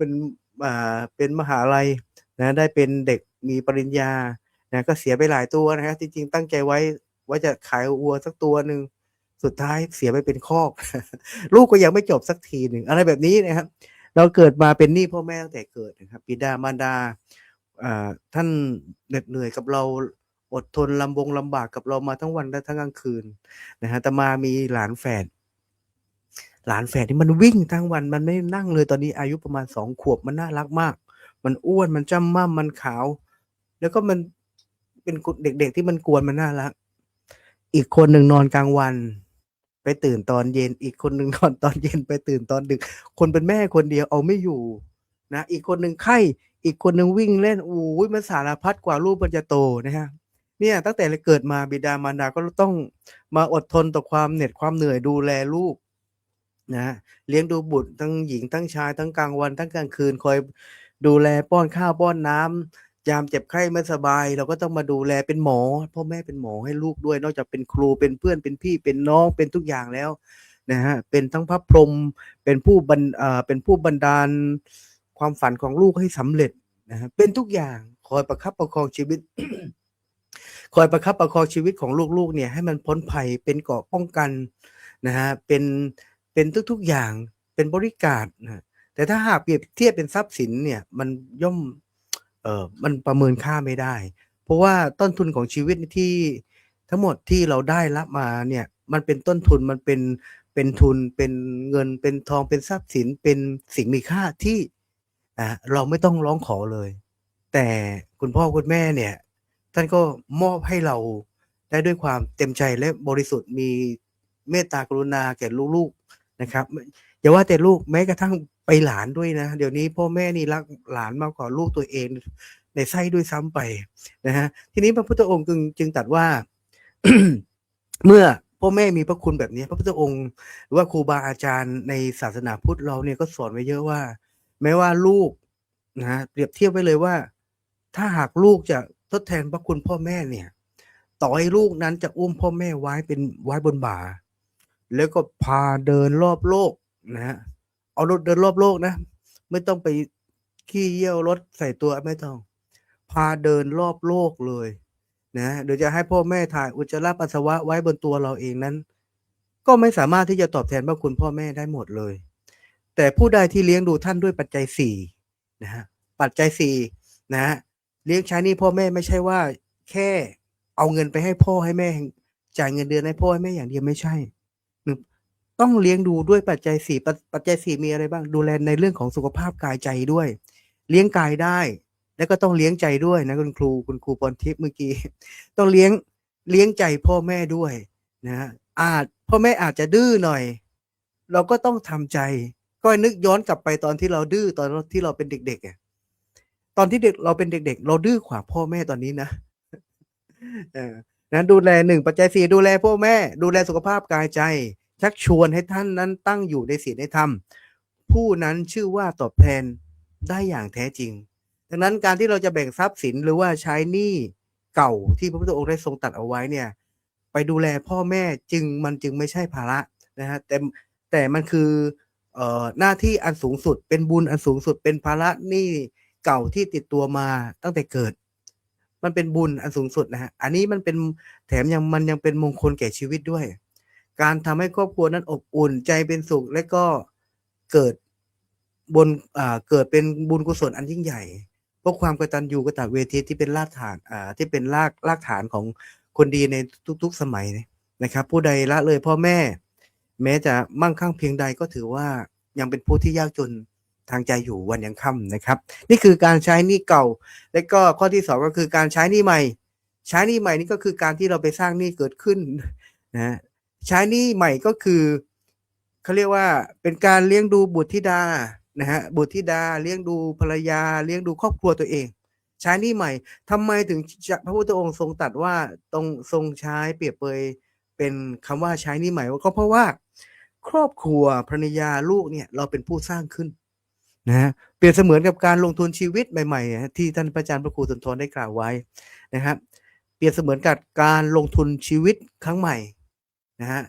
และก็เป็นการกู้ยืม เป็นการกู้ยืมมากู้ยืมบิดากู้ยืมความสุขกู้ยืมขออภัยกู้ยืมภรรยานะฮะมันเป็นการสร้างทุนมันเป็นการใช้ทุนใหม่นะฮะหมายถึงว่าการเลี้ยงดูบุตรธิดาหรือว่าผู้ที่อยู่ในความดูแลของเราเพราะเมื่อเราสร้างครอบครัวแล้วก็ตามแต่นะฮะย่อมเกิดภาระใหม่ที่ต้องรับผิดชอบอันนี้จึงจะเรียกว่าหนี้ใหม่เพราะมันเป็นภาระใหม่ที่เราต้องรับผิดชอบคำว่าหนี้ใหม่จึงหมายถึงหนี้แห่งความรับผิดชอบที่เราก่อขึ้นด้วยตัวเองการให้กำเนิดลูก การให้กำเนิดลูกไม่ใช่เพียงให้ชีวิตแต่เราต้องให้การศึกษาด้วยให้การศึกษาไม่พอให้ลูกเก่งไม่พอต้องให้ลูกเป็นคนดีด้วยก็คือให้คุณธรรมนะครับให้คุณธรรมให้แนวทางในการดำเนินชีวิตที่ถูกต้องหากแม้ว่าพ่อแม่คนใดปล่อยปละละเลยลูกนะฮะก็เท่ากับเป็นการสร้างหนี้ใหม่อีกแล้วนะฮะแต่มันเป็นหนี้ที่ไม่ได้ชำระนะฮะเป็นหนี้ที่ติดค้างไว้อีกต่างหากนะเป็นหนี้ที่เราไม่ได้ชำระพระพุทธศาสนามองว่าการเลี้ยงลูกเนี่ยมันไม่ใช่เพียงการให้ทรัพย์ไม่ใช่การเลี้ยงลูกให้เติบโตไปวันๆไม่ได้มีอะไรก็ให้ลูกเท่านั้นจ่ายควักอย่างเดียวไม่ใช่แต่การเลี้ยงลูกเนี่ยนอกจากเลี้ยงตัวให้โตแล้วเนี่ยเราต้องเลี้ยงธรรมะให้ควบคู่กับใจด้วยนะคืออบรมให้ลูกนั้นได้รู้จักศีลธรรมได้รู้จักความซื่อสัตย์ขยันความกตัญญูทีนี้เด็กๆ9 ขวบ10 ขวบนี่ไปนั่งมองเนี่ยเด็กไม่มีวินัยสมัยอาตมาหรือว่ากับผมสมัยเด็กๆเนี่ย8 ขวบ9 ขวบเราหุงข้าวเป็นแล้วนะเราซักเสื้อโรงเรียนเองเป็นแล้วนะฮะเราทำหมดเลยแต่เดี๋ยวนี้ทำไม่เป็นเด็กเลิกเรียนมาแม่ไปเซเว่นแม่ไปเซเว่นอย่างเดียวเลยนี่อันนี้สำคัญนะไม่ได้สอนลูกให้อยู่ในหลักของศีลธรรมไม่ได้รู้จักภาระหน้าที่ของลูกนะครับพ่อแม่นี่ลืมเข้าใจว่าทำงานเหนื่อยนะครับแล้วก็ลูกนะฮะทรัพย์ที่ใช้เพื่อการศึกษาอาหารการกินนะฮะและความเป็นอยู่ของลูกหลานจึงมันเปรียบเสมือนกับการปลูกต้นไม้นะครับปลูกต้นไม้หากเราดูแลอย่างดีแล้วต้นไม้ก็ย่อมเติบโตเป็นต้นไม้ที่ดีมีร่มเงาของในวันข้างหน้าแต่หากวันใดวันหนึ่งเราละเลยไปต้นไม้ต้นนี้มันก็จะกลายเป็นวัชพืชมันจะกลายเป็นภาระของสังคมต่อไปนะครับฉะนั้นการใช้หนี้ใหม่จึงเป็นการสร้างอนาคตที่มั่นคงสร้างแก่ครอบครัวและก็ประเทศชาติเป็นหน้าที่ของผู้ที่ครองเรือนที่พึงตระหนักนะฮะที่ควรกระทำด้วยความรักและก็ทำด้วยปัญญาแล้วก็ที่3ก็คือฝังดินฝังไว้นะครับก็คือฝังดินฝังไว้ในพระพุทธศาสนานะฮะเป็นทรัพย์ส่วนที่3พระพุทธองค์ทรงใช้อุปมาว่าฝังไว้หมายถึงว่าการนำทรัพย์ไปทำบุญให้ทานสร้างกุศลเป็นเสบียงบุญนะฮะไว้ข้ามตัวให้ติดตามไปตั้งแต่ภพนี้ในภพหน้านะบุญเนี่ยมันจะตามเราไปถึงตั้งแต่วันนี้นะฮะวันนี้อาจจะไม่ส่งผลนะแต่ สักวันหนึ่งจะต้องส่งผล ถามว่าทำไมวันนี้ไม่ส่งผล เพราะว่าบุญมันไม่ตามกิเลสของเราไง เราทำบุญปั๊บเราทำบุญ20 บาท อธิษฐานชาตินี้ขอให้ถูกลอตเตอรี่รางวัลที่1ด้วยเถิด อันนี้มันก็ไม่ทันนะครับมันไม่ทันนะฮะอันนี้ทีนี้การฝังไว้ก็คือทำบุญเก็บเอาไว้คำว่าทำบุญทีเนี้ยบางสิ่งบางอย่างบางครั้งบางคราว มันไม่จำเป็นต้องควักเงินควักทองอะไรเลยเนี่ยบุญในศาสนานี่มีเยอะมาก ไม่ว่าจะเป็นการให้ทานการรักษาศีลการเจริญภาวนา อันนี้ก็เป็นบุญนะครับ สร้างกุศลเอาไว้ สนับสนุนพระพุทธศาสนาฝังเอาไว้ในพระพุทธศาสนา การฝังทรัพย์นะฮะไม่ใช่การสูญเสีย แต่มันเป็นการฝากเอาไว้นะฝากไว้ในมันเป็นการฝากไว้ธนาคารนะฮะฝังดินอย่างเมื่อก่อนเขาฝังเงินไว้ในไหฝังดินไว้ แต่เดี๋ยวนี้เขาฝากธนาคารไว้อยากได้เมื่อไหร่ก็ไปถอนใช้ บุญก็เหมือนกันเราก็มีธนาคารบุญนะครับเก็บเอาไว้ใช้ในยามที่ตัวเองกำลังมีปัญหา ใครที่กำลังมีปัญหาชีวิตบางทีฮะอาตมาแนะนำแบบนี้บางท่านมีปัญหาชีวิตไม่รู้ทางออก ไม่รู้จะทำยังไง ก็เลยบอกว่าคุณโยมนึกถึงบุญที่คุณโยมทำดูสิคุณโยมเราตั้งจิตอธิษฐานดูว่าข้าพเจ้าขอตั้งจิตอธิษฐานขอบุญกุศลที่เคยทำไว้แล้ว จงมาเป็นตบะเดชะขจัดมาเป็นกำลังมาเป็นรัศมีกำลังที่เฉียบขาด มาเป็นกำลังให้ข้าพเจ้าผ่านพ้นวิกฤตครั้งนี้ไปได้ด้วยดี อะไรแบบนี้ว่าไปได้เลยนะครับฉะนั้นการฝังเอาไว้เนี่ยมันไม่ใช่การฝังที่สูญเสีย แต่มันเป็นการฝากไว้ในที่ที่ปลอดภัยที่สุดนะฮะเพราะว่าทรัพย์ภายนอกเนี่ยต่อให้มันอาจจะถูกไฟไหม้น้ำท่วมนะฮะโจรขโมยหรือสูญหายนะฮะมันสูญหายได้ แต่ว่าบุญกุศลเนี่ยมันไม่มีวันสูญหาย มันย่อมติดตามจิตของเราไปทุกภพทุกชาติการให้ทานการลดความตนีทีเหนียวอะไรต่างๆคุณโยมทำได้หลายแนวทางหลายๆช่องทางในการทำบุญทำได้ในช่องทางของการให้ทานได้บ้างนะฮะการรักษาศีลนะฮะอยู่ที่บ้านก็ได้ไม่ต้องไปอาราธนามายังพันเตอธิษฐานเลยข้าพเจ้าขอรักษาศีล5สัก10 ข้อสัก5 ข้อขอไปศีล5 ข้อแต่10 นาทีอะไรแบบนี้เป็นต้นไม่จำเป็นต้องมายังพันเตเลยอธิษฐานจิตว่านับจากวินาทีนี้ต่อไปข้าพเจ้าขออธิษฐานรักษาศีลสัก10 นาทีสัก5 นาทีเป็นต้นอะไรว่าไปแบบนี้ทำได้เหมือนกันนะฮะแล้วค่อยลาศีลเมื่อ10 นาทีทำวันละนิดวันละน้อยนะฮะทำวันละนิดวันละน้อยฉะนั้นการทำบุญจึงไม่ใช่การเสียทรัพย์แต่มันเป็นการลงทุนที่ให้ได้ผลกำไรทางจิตใจที่มันสูงที่สุดและเป็นทรัพย์มันเป็นทรัพย์เขาเรียกว่าทรัพย์ภายในเป็นทรัพย์แท้ที่ติดตัวเราไปในยามสิ้นชีวิตกี่ภพมันก็มีประมาณการนับไม่ถ้วนนะฮะต่อไปเป็นการทิ้งเหวก็คือหมายความว่าเคยถามครูบาอาจารย์ทำไมพระพุทธเจ้าให้ไปทิ้งเหวครูบาอาจารย์ก็เลยกล่าวบอกว่าพระพุทธเจ้าไม่ได้บอกให้ทิ้งเหวแต่เปรียบเปยถามว่าเหวตรงนั้นคือเหวอะไรเขาบอกว่าเหวที่ใหญ่ที่สุดในโลกเนี่ยก็คือท้องของมนุษย์เนี่ยเหวที่ใหญ่ที่สุดในโลกก็คือกระเพาะของมนุษย์นี่ไงทิ้งเหวหมายถึงว่าพระองค์ทรงให้เรานั้นใช้เลี้ยงดูนะฮะใช้เลี้ยงดูอัตภาพของเราตามสมควรจะให้กินใช้จะไปเที่ยวไปดูแลสุขภาพไปแต่งเนื้อแต่งตัวตัดผมทำได้หมดเลยนะฮะนี่คือทิ้งเหวไม่ได้หมายความว่าคุณโยมไอ้ส่วนนี้ต้องเอาไปใช้ในสิ่งที่มันฟุ่มเฟือยไร้สาระไม่ใช่แต่หมายถึงว่าการเอาไปใช้เพื่อปล่อยวางบางส่วนปล่อยวางชีวิตบ้างบางครั้งบางคราวเพื่อไม่ให้ชีวิตนั้นเคร่งเครียดจนเกินไปเพราะหากมัวแต่เก็บสะสมโดยที่เราไม่เคยใช้เลยชีวิตมันก็เขาเรียกว่าย่อมขาดความสุขนะถ้าเราเครียดทำงานวันทั้งวันไม่ได้ออกไปนอกบ้านเลยทำยังไงดีก็ทำใจออกปล่อยงานนะไว้ที่ทำงานบางคนชอบเอางานนะไปไว้ที่บ้านไปไว้กับลูกไปไว้กับครอบครัวลูกจะคิดลูกจะชวนพูดชวนคุยสักนิดสักหน่อยก็ไม่ได้นะฮะเครียดทั้งวันทั้งคืนเอางานไปอยู่ที่งานนะแล้วก็เรากลับบ้านไปทำหน้าที่ของผู้ที่อยู่ในครอบครัวนะฮะเวลาเราจะได้ไม่เครียดจนเกินไปไม่ใช่ว่าใช้ชีวิตทำงาน ไม่มีเวลาไปนั่น ไม่มีเวลาไปนี่ ไม่มีเวลาไม่มีเวลาให้กับสังคม ไม่มีเวลาออกสังคมนะฮะแล้วบ่นชีวิตนี่ไม่ได้ไปวัดไปวาเลย ไม่ได้ไปออกงานไหนเลย เพราะตัวเองวางไม่เป็นชีวิตมันก็เลยขาดความสุข พระพุทธศาสนาสอนให้เราเดินทางสายกลาง ไม่ให้ตึงไปไม่ให้หย่อนเกินไป มีเงินมีทองใช้ทรัพย์ก็แบ่งเป็นส่วนนะฮะการใช้เงินใช้ทองเพื่อผ่อนคลายชีวิต แต่ต้องใช้อย่างมีสติไม่ใช่ไปผ่อนคลายทั้งวันทั้งคืนเมาหัวละน้ำเมาตีสี่ตีห้ายังไม่หลับไม่นอน อันนี้ไม่ใช่ อันนี้มันเกินไป อันนี้มันผ่อนคลายเกินไป วันนี้ก็เลยฝากเอาไว้นะครับทั้ง4อย่างก็คือ 1. การใช้หนี้เก่าการใช้หนี้ใหม่การฝังดินและก็ทิ้งลงเหวก็คือกุศโลบายเป็นคำเปรียบเปรยที่พระพุทธเจ้าได้ทรงสอนเราในพุทธศาสนิกชนเอาไว้ครับ วันนี้สาธุครับ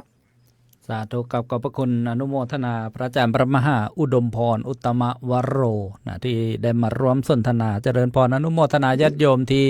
เข้ามาติดตามรับชมรับฟังกันในค่ำคืนวันนี้นานาสาระธรรมดีสเปเชียลนะหัวข้อเรื่องพระพุทธเจ้าสอนนะให้แบ่งเงินเป็น4ส่วนนี่ท่านพระมหาอุดมพรเนี่ยท่านเป็นนักพูดนักบรรยายนะจึงมีความลื่นไหลนะเปิดเรื่องมาเกี่ยวกับครอบครัวนะลูกพ่อแม่นะส่งไปเรียนนะหมดวัวหมดควายมานึกถึงเพลงสมัยเก่าก็ชื่อเพลงตะพุ้ยชุมแพนะแกส่งลูกเรียนนะนะค่ายวัวค่ายควายค่ายจนหมดตัวเลยเหลือไว้ตัวเดียวเองโอ้ที่สุดท้ายนะลูกเที่ยวนะถามเพื่อนนะว่ามาไล่ลูกไปไหนนะเพื่อนบอกว่าไอ้น้อยเสียคน โอ้นี่มันเก่ามากเลยนะญาติโยมแล้วก็ในเรื่องของการเลี้ยงลูกเนี่ยนะปัจจุบันนี้ที่ท่านสังเกตเห็นไปค่ายอบรมต่างๆเนี่ยพ่อแม่จะบำรุงบำเรอลูกนะบางก็ว่าเป็นลูกบังเกิดเกล้านะมีน้อยมีลูกน้อยแล้วก็ทำงานมากลูกอยากได้อะไรก็บำรุงบำเรอปนเปื้อไปนะเพราะฉะนั้นเนี่ยก็นำสาระธรรมที่ได้สดับรับฟังกันค่ำคืนวันนี้นะไปพินิจพิเคราะห์แล้วก็เอาไปประพฤติปฏิบัตินะเรื่องการหาทรัพย์ก็ดีนะการนะได้แบ่งทรัพย์ก็ดีนะก็กลับขอบพระคุณพระอาจารย์พระมหาอุดมพรอีกครั้งหนึ่งครับนะมาฟังนะหลวงพี่นิวนะจากนะลพบุรีกันบ้างกับรัตนาพระธิการสุรชาติกิตติปาโรครับขอถวายความนอบน้อมแด่พระรัตนตรัยขอกราบถวายความเคารพต่อครูบาอาจารย์ทุกรูปนะครับขอความสุขความเจริญในธรรมจงมีแด่ญาติโยมญาติธรรมทุกท่านทุกคนที่กำลังรับชมอยู่ในขณะนี้ ก็พอมาต่อท้ายจากท่านพระอาจารย์มหาอุดมพรท่านก็พูดเก่งอย่างที่พระอาจารย์สราชุดท่านเป็นนักพูดท่านได้พูดได้ลื่นไหลเราก็พอมาต่อท้ายปุ๊บเกิดความประมาท เกิดความประมาททันทีเลยก็เรามารับชมนานาสาระธรรมมันก็ย่อมมีอะไรที่มันหลากหลายรสชาติญาติโยมทั้งหลายการแสดงธรรมก็เหมือนกันมันก็หลากหลายรสชาติเช่นเดียวกันเพราะว่าวันนี้กินอาหารปักใต้ไป3 จานนะมากินอาหารภาคกลางอีก1 จานนะวันนี้ก็พอมาพูดถึงเรื่องการแบ่งเงินนะญาติโยมทั้งหลายพอเรามานึกถึงว่าเงินเนี่ยต่างคนต่างมีเงินเหมือนกันแต่ก็ใช้ชีวิตไม่เหมือนกันญาติโยมลองคิดดูว่าบางทีคนหลายๆคนเนี่ยประกอบอาชีพเหมือนกันมีหน้าที่การงานเหมือนกันแต่ชีวิตของแต่ละคนเนี่ยไม่เหมือนกันนี่เห็นไหมนี่เราลองมาคิดดูว่าเราหาเงินเหมือนกันประกอบอาชีพเดียวกันแต่ชีวิตของแต่ละคนกลับแตกต่างกันบางคนหาเงินเก่งทำงานทั้งวี่ทั้งวันขยันแต่ชีวิตกับมีแต่ความเครียดความทุกข์ครอบครัวไม่สงบใจรู้สึกว่ายังไม่มีความสุขทั้งที่ตัวเองก็หาเงินเก่งทำงานทั้งวี่ทั้งวันเลยมีเงินเข้ามาตลอดแต่ชีวิตกับยัง มีความทุกข์ในขณะที่บางคนเนี่ยรายได้ไม่มากพอมีพออยู่พอกินไม่ได้ร่ำรวยล้นฟ้าประกอบอาชีพก็ธรรมดาไม่ได้มีเงินเดือนอะไรที่มันสูงไม่ได้มีหน้าที่ตำแหน่งการงานที่มันสูงมากแต่ชีวิตเขากับอบอุ่นครอบครัวกับอบอุ่นลูกหลานในบ้านกับมีความรู้สึกรักใคร่กลมเกลียวกันมีความสบายอกสบายใจเนี่ยเรามาลองคิดว่าอะไรที่มันเป็นเหตุที่ทำให้ชีวิตของแต่ละคนที่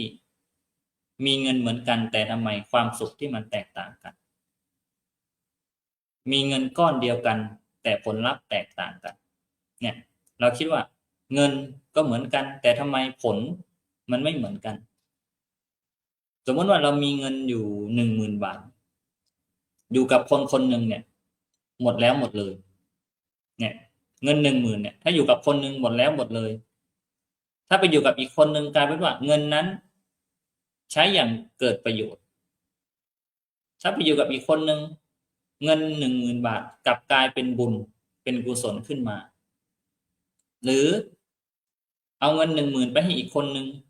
เงินนั้นกลับไปสร้างแต่ปัญหาไปสร้างความเดือดร้อนเนี่ยสรุปว่า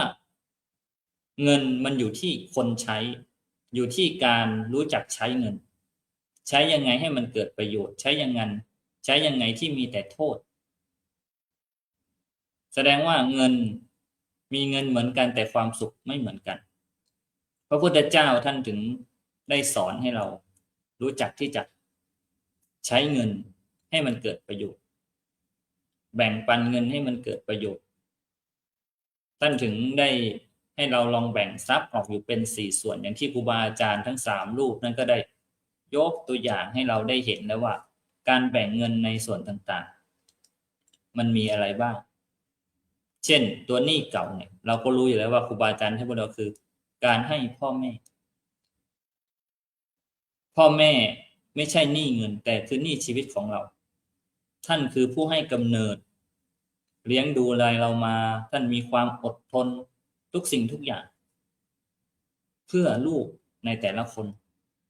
ในฐานะที่เราเป็นลูกเราก็แสดงความกตัญญูเลี้ยงดูท่านตอบแทนท่านให้ดีที่สุดทดแทนบุญคุณที่ท่านมีพระคุณต่อเราเพราะว่าการแสดงความกตัญญูของลูกที่ตอบแทนบุญคุณพ่อแม่ชีวิตเนี่ยไม่มีวันตกต่ำญาติโยมทั้งหลายการตอบแทนบุญคุณพ่อแม่ผู้มีพระคุณเนี่ยไม่มีวันตกต่ำเพราะฉะนั้นเวลาเงินที่เราหามาได้เนี่ยเราก็แบ่งเลี้ยงดูแลท่านให้ดีที่สุดท่านอยากกินอะไรซื้อให้ท่านกินท่านอยากไปเที่ยวที่ไหนพาท่านไปอย่าไปอยากซื้อนู่นซื้อนี่ตอนที่ท่านไม่ได้อยู่กับเราคนเป็นผัวเมียก็ดีก็ต้องเลี้ยงดูแลกันรักกันให้มากที่สุดลูกก็ต้องรักพ่อแม่เลี้ยงดูพ่อแม่ให้ดีที่สุดเพราะว่าบางครั้งเมื่อไหร่ที่ท่านไม่อยู่กับเราแล้วเนี่ยต่อให้เรามีเงินมากมายขนาดไหนเราก็ไม่สามารถที่จะยื้อชีวิตของท่านให้กลับคืนมาหาเราตอบแทนท่านตอนที่ท่านยังมีชีวิตอยู่เนี่ยดีกว่าจะไปตอบแทนบุญคุณตอนที่ท่านไม่อยู่กับเราเวลาอาตมาไปเทศงานศพอาตมาจะบอกทุกคนเสมอว่าตอนที่พ่อแม่ยังอยู่กับเราเนี่ยรักท่านเถอะอย่าไปโกรธไปเกลียดอะไรท่านเลยไม่ว่าท่านจะดุจะด่าอะไรเราขนาดไหนอย่าไปโกรธท่านอย่าไปเกลียดท่านตอนเราอยู่ในท้องของท่านเนี่ยท่านก็ลำบากพอมากแล้วเหนื่อยมามากพอแล้วกับเรากว่าเราจะมีชีวิตที่มันดีขึ้นขนาดนี้ท่านก็ต้องทนอยู่กับเราตั้งแต่เล็กจนโตตั้งแต่ที่เรายังพูดไม่ได้พอเราเริ่มพูดได้เริ่มทำนู่นทำนี่เป็นเราเริ่มมีความคิดที่เห็นต่างเริ่มมีความโกรธความเกลียดพ่อแม่ เวลาที่พ่อแม่ทำอะไรไม่ถูกใจเรา บางทีอยากให้เราลองนึกย้อนมาที่ตัวเราเองดูก่อนว่าในขณะที่เรายังเด็กเนี่ยพ่อแม่ก็ยังต้องทนกับเรามากมายขนาดไหนหลากหลายอารมณ์ที่ท่านต้องเผชิญกับเราตั้งแต่เด็กร้องไห้งอแงความไม่พออกไม่พอใจอยากได้อยากนู่นอยากนี่ท่านก็ต้องทนอยู่กับเราฉะนั้นญาติโยมทั้งหลายเราก็ต้องตอบแทนบุญคุณท่านให้ดีที่สุดเพราะอะไรเพราะพ่อแม่คือพรหมของบุตรอย่างที่ครูบาอาจารย์หรือว่าใครก็ช่างเนี่ยเวลาเขาสอนพระในบ้านใครดูแลพ่อแม่ได้แสดงว่าดูแลพระในบ้านใครที่ปล่อยปละละเลยพ่อแม่เขาเรียกว่าตัดรากชีวิตของตัวเองอันนี้คือการให้การแบ่งเงินในส่วนคือการใช้หนี้เก่าให้เงินตามกำลังให้เวลากับท่านให้ความใส่ใจกับท่านให้ความรักความอ่อนโยนกับท่านนี่คือเราสามารถให้ด้วยการตอบแทนบางทีมันก็ไม่ใช่เฉพาะเป็นเงินอย่างเดียวเราอย่าไปคิดว่าเราไม่มีเงินเราไม่รู้จะตอบแทนท่านยังไงเราต้องทำดีกับท่านเป็นคนดีอย่าสร้างโทษอย่าสร้างปัญหาให้ท่านรู้สึกเดือดเนื้อร้อนใจคนไหนที่ชอบทำให้พ่อแม่ร้องไห้เนี่ยมันเป็นบาปทำให้พ่อแม่เสียอกเสียใจทำให้พ่อแม่เสียน้ำตามันเป็นบาปเป็นเวรเป็นกรรมที่มันจะติดตัวเราไปโยมไม่จำเป็นต้องมีเงินมากมายมหาศาลโยมแสดงความรักของโยมเนี่ยกับท่านให้ดีที่สุดตอนที่ท่านยังมีชีวิตอยู่ทำให้ท่านยิ้มได้หัวเราะให้ได้อย่าไปร้องไห้ร้องห่มตอนที่ท่านไม่สามารถที่จะมาพูดกับเราได้เคาะลงไปก็ไม่มีประโยชน์ไปบอกรักท่านก็ไม่มีประโยชน์ไม่ต้องไปโพสต์เฟซรักพ่อรักแม่มากคิดถึงพ่อแม่มากตอนที่ท่านมีชีวิตอยู่ทำไมเราไม่พูดทำไมเราไม่แสดงความรักกับท่านเราจะไปแสดงความรักทำไมตอนที่ท่านไม่อยู่กับเราอันนี้ก็คือฝากให้โยมได้นำไปเป็นข้อคิดเตือนสติเตือนใจแก่เราอันนี้ก็คือในส่วนของใช้หนี้เก่าคราวนี้มาส่วนของใช้หนี้ใหม่ถามว่าทำไมเราถึงเรียกหนี้ใหม่ครูบาอาจารย์ท่านก็ได้บอกไปแล้วคือบางทีเราให้ลูกถ้าให้อย่างถูกต้องเขาก็จำไปใช้เกิดประโยชน์แต่ถ้าเราให้โดยไม่ได้สอนวิธีใช้มันก็เอาไปใช้ผิดประโยชน์เราต้องให้ความรู้แก่เขาในการที่จะเอาไปหยิบใช้จ่ายให้มันก่อให้เกิดประโยชน์ไม่ใช่ว่าให้ไปแล้วก็ศูนย์เปล่าให้ไปแล้วลูกก็เอาไปใช้ที่มันไม่ก่อให้เกิดประโยชน์ให้ไปแล้วก็หมดถามว่าเราให้ลูกเนี่ยไม่ใช่ตามใจลูกแต่เราให้ข้อคิดให้บทเรียนให้คุณธรรมให้ตัวอย่างชีวิตที่ดีแก่เขาบางคนให้เงินแต่ไม่เคยให้เวลากับลูกซื้อของแพงๆให้แต่ก็ไม่เคยสอนลูกเพราะฉะนั้นเราต้องให้แล้วเราต้องสอนเขาด้วยให้ธรรมะให้ข้อคิดแล้วก็มีเวลาให้แก่เขาด้วยเช่นกันอย่าไปใช้แต่เงินเลี้ยงลูกอยากซื้ออะไรไปซื้ออยากกินอะไรไปกินทิ้งแต่เงินให้แต่ไม่เคยมีเวลาได้อบรมสั่งสอนในการที่เขาจะสามารถไปใช้ชีวิตของเขาเพราะบางคนเนี่ยจริงอยู่บางคนเนี่ยมีเงินเยอะครอบครัวบางคนเนี่ยมีเงินเยอะมีรายได้ดีเอาแต่เงินให้ลูกไปเลือกใช้ชีวิตเอาอยากใช้ชีวิตแบบนั้นไปอยากกินอะไรกินอยากทำอะไรทำคือกลายเป็นว่าลูกก็ใช้เงินไม่ได้ก่อให้เกิดประโยชน์ รือบางทีเราให้มรดกตกทอดไปเนี่ยมันเอาไปขายกินจนหมดหายเกลี้ยงเพราะอะไรเพราะเขาไม่ได้มีความคิดมีคุณธรรมในใจใช้ไปได้มาแล้วก็ไปขายดีกว่าเอาไปหมดกับสิ่งต่างๆแต่ถ้าเราสอนดีอบรมสั่งสอนเขาดีมีเวลาสร้างความอบอุ่นในครอบครัวเนี่ยบางครั้งบางทีเนี่ยเงินที่เขาได้ไปมันก็จะสร้างประโยชน์แก่เขาแล้วก็ในส่วนของฝังดินไว้อย่างที่ครูบาอาจารย์ก็บอกคือเราแบ่งทำบุญมันไม่หายไปไหนมันเหมือนกับนำเงินแปลเปลี่ยนเป็นทรัพย์ภายในเพื่อที่จะเอาทรัพย์ตัวนี้เนี่ยติดตัวไปให้ข้ามภพข้ามชาติสร้างบุญสร้างกุศลด้วยการให้ทานเป็นเสบียงบุญเอาไว้ให้เราเดินทางไกลเพราะถ้าเราไม่หมั่นสะสมบุญเอาไว้เนี่ยถ้าเราจะไปใช้แค่ชีวิตชาตินี้แค่ชาติเดียวชาติหน้าไม่รู้จะเกิดเป็นอะไรไม่รู้ขอเอาชาตินี้ไว้ก่อนเนี่ยบางทีเราคิดแบบนี้เราคิดผิดเพราะคนเรากว่าจะเกิดมาได้เนี่ยบางทีต้องเกิดมาแล้วกี่ภพกี่ชาติกว่าจะได้มาเกิดเป็นมนุษย์เนี่ยเพราะฉะนั้นเมื่อเราเกิดมาแล้วยิ่งเกิดมาในพระพุทธศาสนาเนี่ยมีหลักธรรมคำสั่งสอนมีหลักการประพฤติปฏิบัติว่าหากเราจะกลับมาเกิดเป็นมนุษย์อีกครั้งหนึ่งจะต้องทำอย่างไรหากเราปรารถนาที่อยากจะเกิดบนสวงสวรรค์เราจะต้องทำอย่างไรเนี่ยเราก็ต้องปฏิบัติอย่างนั้นทำอย่างนั้นสะสมบุญกุศลเอาไว้ให้ได้มากที่สุดบุญไฟไม่ไหม้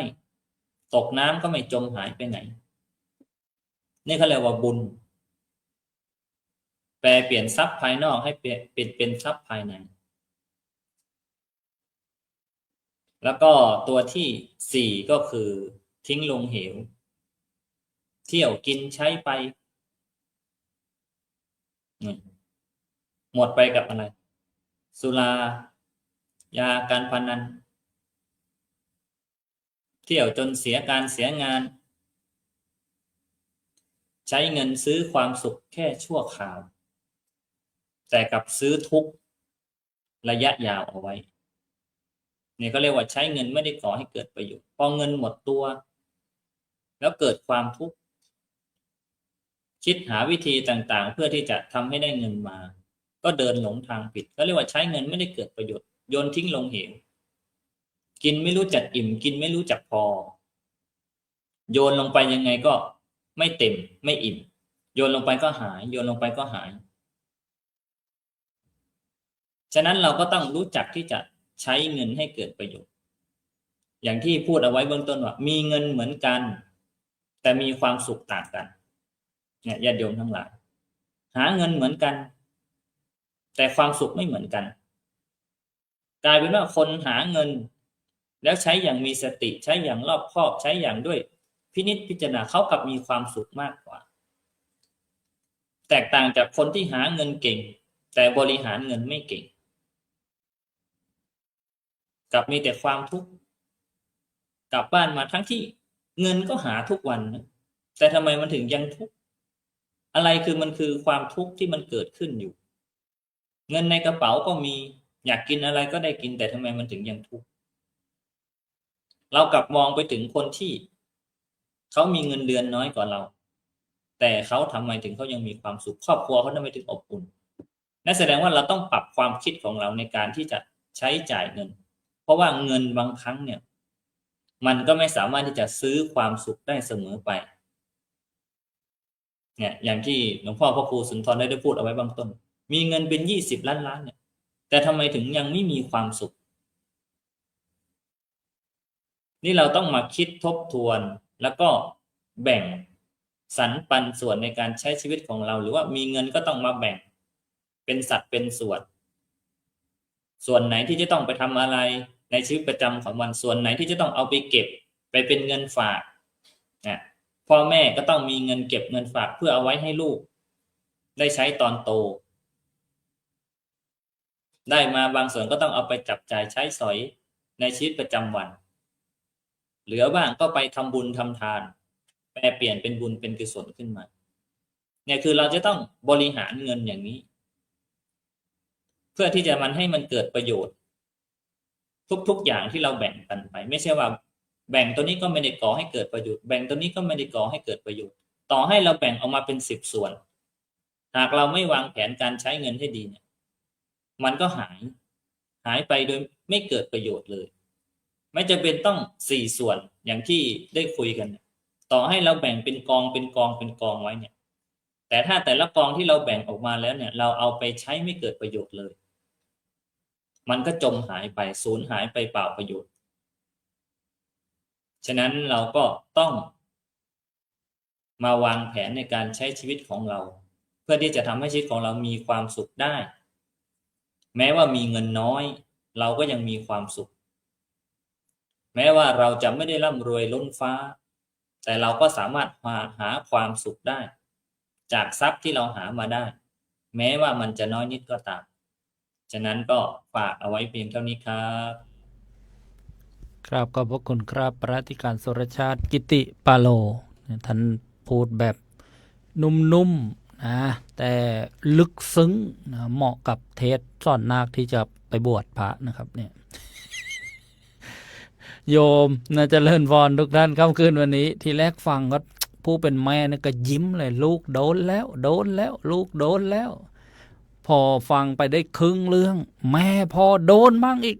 เดี๋ยวส่งคุยนะพระรายการอะไรนะโดนทั้งครอบครัวเลยเราเนี่ยทั้งพ่อแม่ลูก เมารวมเลยญาติโยมนี่เรื่องการดำเนินชีวิตนะเรื่องการใช้ชีวิตนะเกี่ยวกับเรื่องทรัพย์นะเรื่องเงินทองเนี่ยธรรมะจากพระลพบุรีนี่เป็นยังไงนะญาติโยมค่ำคืนวันนี้อาหารภาคกลางนะ อาหารภาคกลางก็ได้นะฟังครูบาอาจารย์ในรอบแรกนะได้พอเหมาะเลยแล้วก็จะข้อเสริมครูบาอาจารย์ตรงนี้นิดนึงในเรื่องที่ไปค้นคว้ามาที่มาของคำว่านะใช้หนี้เก่าบ้างให้เขากู้หนี้ใบบ้างฝังทรัพย์ไว้บ้างเนี่ยก็มานะในสมัยพุทธกาลนะญาติโยมแล้วขอบรรยายโดยสรุปในสมัยพุทธกาลนี้มีภิกษุรูปหนึ่งนะเลี้ยงดูพ่อแม่นะเลี้ยงดูพ่อแม่ในสมัยใหม่ๆเนี่ยพระวินัยบัญญัตินะพระก็ตำหนิว่าเอาอาหารเนี่ยไปให้คฤหัสถ์ผู้ครองเรือนนะได้ทานนะก็เลยนะตำหนิพระภิกษุรูปนี้มาถึงพระพุทธเจ้านะที่วัดพระเชตวันเมืองสาวัตถีเนี่ยก็เลยเรียกประชุมแล้วก็ถามภิกษุจริงหรือเปล่าที่เขาว่าเธอเนี่ยเอาอาหารไปให้คฤหัสถ์ภิกษุนั้นก็จริงพระเจ้าค่ะแล้วคฤหัสถ์นั้นเป็นอะไรกับเธอนะเป็นพ่อเป็นแม่แทนที่พระพุทธเจ้าจะตำหนิญาติโยมพระพุทธเจ้าสรรเสริญนี้เป็นวงของบัณฑิตนะบัณฑิตนี้มีการเลี้ยงดูพ่อแม่นะบัณฑิตเนี่ยผู้รู้นะรู้ดีรู้ชั่วหรือประพฤติดีนะญาติโยมนี่คือบัณฑิตในทางพระพุทธศาสนานะต่อมานี้พระพุทธเจ้าก็ส่งเล่าอดีตนะว่าในสมัยเก่าก่อนนู้นนะมีนกแขกเต้านะนกแขกเต้าอยู่ฝูงหนึ่งอยู่แถวใกล้ๆเมืองราชคฤห์นั่นแหละแล้วก็มีนะพญานกนี้พออายุมากแล้วนะก็มอบตำแหน่งหัวหน้าฝูงให้กับลูกชายนะซึ่งมีลักษณะใหญ่งดงามนะเล่าเลยก็คืออดีตพระพุทธเจ้าของเราแหละนะได้มาเป็นหัวหน้าฝูงมีนกแขกเต้าเยอะเลยแล้วก็พาไปกินที่โน่นที่นี่วันหนึ่งนะไปกินข้าวสาลีนะของไล่นะของเศรษฐีก็ให้คนรับใช้เนี่ยลูกจ้างเฝ้าไว้นะลูกจ้างนี่บอกโอ้โหถ้ามากินอย่างนี้ไม่กี่วันเดียวข้าวสาลีหมดเราจะต้องหาทรัพย์เนี่ยไปใช้กับพราหมณ์นะซึ่งเป็นนายจ้างก็เลยเดินทางไปบอกพราหมณ์นายจ้างโกศยพราหมณ์ว่าโอ้ยไม่ไหวแล้วนะข้าวสาลีเนี่ยนกแขกเต้ามากินทุกวันเลยนะแล้วก็มีอยู่ตัวหนึ่งนะกินยังไม่พอเลยคาบเอาไปอีกด้วยความนะที่รู้สึกนะท่านเศรษฐีพราหมณ์โกศยะเนี่ยนึกรักนกแขกเต้าตัวที่คาบข้าวไปนั่นนะบอกเอางี้ไปห้าแล้วเจ้ารู้จักไหมแล้วดักนกก็รู้เอาไปทำดักมา แล้วก็ให้ลูกจ้างเนี่ยดักนกมาให้ได้นี่นะก็ได้นกตัวใหญ่ที่เป็นหัวหน้านกกันนะอันนี้เราแบบย่อๆแล้วมาก็เลยมา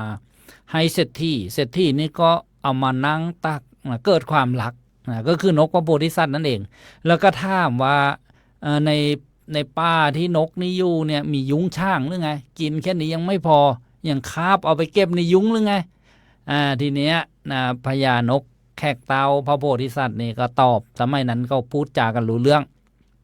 นะพูดกันรู้เรื่องนกกับคนพูดรู้เรื่องนะสมัยนี้คนกับคนพูดก็ไม่รู้เรื่องญาติโยม สมัยก่อนสัตว์เดรัจฉานนี่พูดกับคนรู้เรื่องเนี่ยข้อสังเกตสรุปว่านะนกก็ตอบว่านะที่กินแล้วก็คาบไปเนี่ยนะก็มีเอาไปเปลื้องนี้เก่านะไปให้เข้ากู้นี้ใหม่นะแล้วก็ไปฝังไว้นะไปฝังซับไว้นะท่านเศรษฐีนี้ก็ถามว่าอะไรล่ะคือเปลื้องนี้เก่าอะไรล่ะคือให้เข้ากู้นี้ใหม่อะไรล่ะคือนะฝังซับไว้เนี่ยนะนกพระโพธิสัตว์นี่ก็ตอบว่าอ๋อที่คาบไปเนี่ยนะก็เอาไปให้พ่อแม่ที่แก่ชราแล้วไม่มีเลี้ยวแรงนี่เรียกว่าเปลืองหนี้เก่านะเพราะท่านเลี้ยงดูเรามานะแล้วอะไรที่เรียกว่าไปให้เข้ากู้หนี้ใหม่ล่ะนะก็มีลูกไงนะมีลูกที่ปีกยังอ่อนอยู่บินไปไม่ได้นะก็เอาข้าวสาลีเนี่ยไปให้ลูกกินนะนี่เรียกว่าเอาไปให้เข้ากู้เดี๋ยวพอเวลาลูกนะโตมาแล้วเราก็แก่ใช่ไหมลูกก็จะได้มาเลี้ยงดูเราก็เป็นเปลืองหนี้เก่ากันอย่างเงี้ยนะแล้วอะไรที่เรียกว่าฝังซับไว้ล่ะก็ในป่างิ้วใหญ่เนี่ยก็มีนกนะที่ชราภาพนะทุพพลภาพออกไปหาอาหารไม่ได้ไปบินไม่ได้ใช่ไหมก็เอาไปให้นกนะแก่เท่านั่นแหละกินอันนี้เรียกว่านะฝังซับไว้นะฝังซับไว้แล้วก็โกฏยาเศรษฐีนี่ชอบใจนะเอาข้าวตอกหุงด้วยน้ำพึ่งอย่างดีใส่ถาดทองคำให้กินให้นกพระโพธิสัตว์ได้กินแล้วก็แกะนะเชือกที่มัดจากข้าออกแล้วนกนี้ก็ซ่อนนะโกฏยาเศรษฐีว่าอย่าประมาทนะแล้วก็บินกลับไปเศรษฐีต่อจากนั้นก็ทำบุญนะกับสมณพราหมณ์นี่ก็เล่าว่าพอพระพุทธเจ้าแสดงธรรมจบพระภิกษุรูปนั้นที่เลี้ยงพ่อแม่บรรลุเป็นพระโสดาบันแล้วพระพุทธเจ้านะก็ประชุมชาดกนะว่าในสมัยนั้นเนี่ยนะคนที่เฝ้าไร่นะข้าวสาลีนะก็คือนะพระชนะหรือว่าชนะอมาตย์พราหมณ์ที่มาได้เป็นเศรษฐีตอนนั้นโกฏยะนะก็คือพระอานนท์นะส่วนพญานกแขกเต่าเนี่ยก็คือองค์พระสัมมาสัมพุทธเจ้านะเรื่องนกแขกเต่าเกี่ยวกับการเลี้ยงดูพ่อแม่นะเปลืองหนี้เก่าให้เขากู้หนี้ใหม่ฝังซับไว้ก็มีด้วยปักการะชนัยครับขอบพระคุณครับครูบาอาจารย์อนุโมทนาญาติโยมค่ำคืนวันนี้ในรอบสรุปจะได้มาฟังนานาสาระธรรมดีนะกับหัวข้อพระพุทธเจ้าสอนให้แบ่งเงินเป็น4ส่วนอย่างไรการปรารถนาพระอาจารย์พระครูสุนทรธรรมานิเทศด็อกเตอร์ด้วยความเคารพครับมีสลึงพึงบรรจบให้ครบบาทอย่าให้ขาดด้วยของต้องประสงค์ถ้ามีน้อยใช้น้อยค่อยบรรจงอย่าจ่ายลงให้มากจะยากนานไม่ควรซื้อก็อย่าไปพี่ไรซื้อให้เป็นมื้อเป็นคราวทั้งข่าวป่านจำมาแค่นี้ครับของท่านสุนทรพูดนะเรื่องของการใช้เงินใช้ทองก็ให้ระมัดระวังโยมนะนี่พูดไปนึกว่ามีเงินมีทองกันนะไอ้ที่คนไม่มีก็บอกจะแบ่งยังไงนะก็เตรียมเอาไว้โยมเผื่อวันไหนมีถึงมีน้อยก็แบ่งได้โยมนะแบ่งเท่าที่มีนะอย่าไปคิดว่าโอ้ต้องให้ได้เงินเยอะๆแล้วค่อยมาแบ่งนะฉะนั้นเราก็นะเรียกว่าใช้ชีวิตอย่าประมาทนะในเรื่องของการใช้เงินนะใช้เงินอย่าเป็นทาสของเงินแต่ใช้เงินให้เป็นทาสของเรานะใช้ด้วยความระมัดระวังนะอะไรไม่จำเป็นแล้วก็เว้นได้ก็เว้นไปก่อนเดี๋ยวนี้โยมซื้อของเอาไว้โชว์หรือเอาไว้ใช้ นะเห็นหลายคนนะเวลาซื้อของเนี่ยถ้วยโถโอชามช้อนจานเนี่ยใส่ตู้เอาไว้โชว์แต่พอเวลาใช้ต้องไปเช่ามานะต้องไป ไปเนี่ยพระไม่กี่รูปก็ต้องไปเช่าไปหามาข้างนอกไอ้ที่อยู่ในตู้เอาไว้โชว์ดูเอาไว้ดูนะโอ้ยเมื่อไหร่จะได้ใช้สักทีนะก็เรียกว่าบางอย่างก็ดูว่าอะไรคือคุณค่าแท้คุณค่าเทียมที่ได้กล่าวได้เบื้องต้นนะว่าถ้ามีก็ไม่เป็นไรโยมนะถ้ามันเหลือไม่เป็นไรคนเรามันต้องมีรายรับมีรายจ่ายแล้วก็มีรายเหลือไปด้วย อันนี้รายรับก็พอมีแต่รายจ่ายมากกว่ารายรับไม่ต้องพูดรายเหลือแล้วแต่ยังติดหนี้ก็อีกนะก็เคยพูดอยู่เสมอว่าชีวิตต้องสู้เพราะกู้มาเยอะฉะนั้นก็เลยต้องระมัดระวังอย่าให้มันเป็นทำอะไรเกินกำลังที่เราจะรับไหวก็เท่าที่เราพอจะรับได้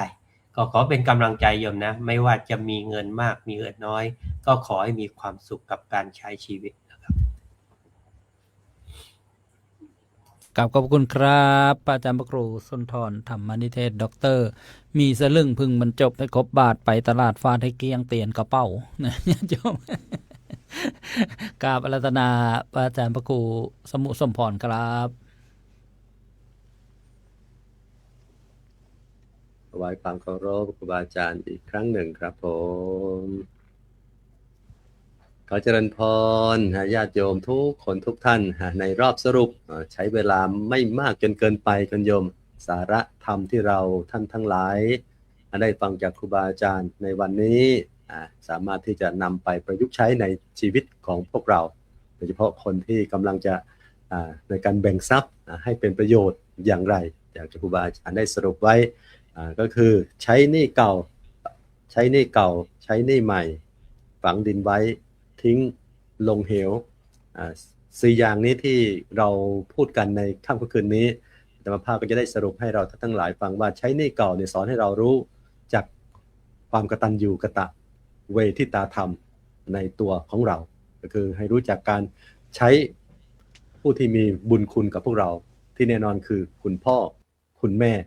เราท่านทั้งหลายอย่างที่ครูบาอาจารย์ได้พูดไว้อยู่เราก็เลี้ยงกายตุยหรือตายเราก็เลี้ยงวิญญาณหมายความว่าอยู่เนี่ยเราเลี้ยงกายท่านให้มีความสุขในปัจจัย4การเลี้ยงดูพ่อแม่คือหน้าที่อย่ามองเป็นภาระที่ลูกต้องมีแต่จงมองเป็นหน้าที่ที่ลูกต้องประพฤติปฏิบัติการเลี้ยงดูพ่อแม่นั่นคือมงคลชีวิตของพวกเราอยากมีความเจริญมีความเป็นมงคลในชีวิตอย่าลืมเลี้ยงดูพ่อแม่อุปถัมภ์อุปถากคุณพ่อคุณแม่ของเราและวันนี้เราได้เลี้ยงดูพ่อแม่ได้ตอบแทนคุณพ่อแม่ดีหรือยังเราอย่าละเลยเมื่อท่านยังมีชีวิตอยู่เลี้ยงดูท่านตั้งแต่บัดนี้อย่ารอเลี้ยงวิญญาณอย่างเดียวคุณโยมฝากไว้เป็นข้อคิดใช้หนี้เก่าอย่าลืมคุณพ่อคุณแม่ผู้มีพระคุณหามาได้ให้ท่านเป็นมงคลชีวิตแก่พวกเรา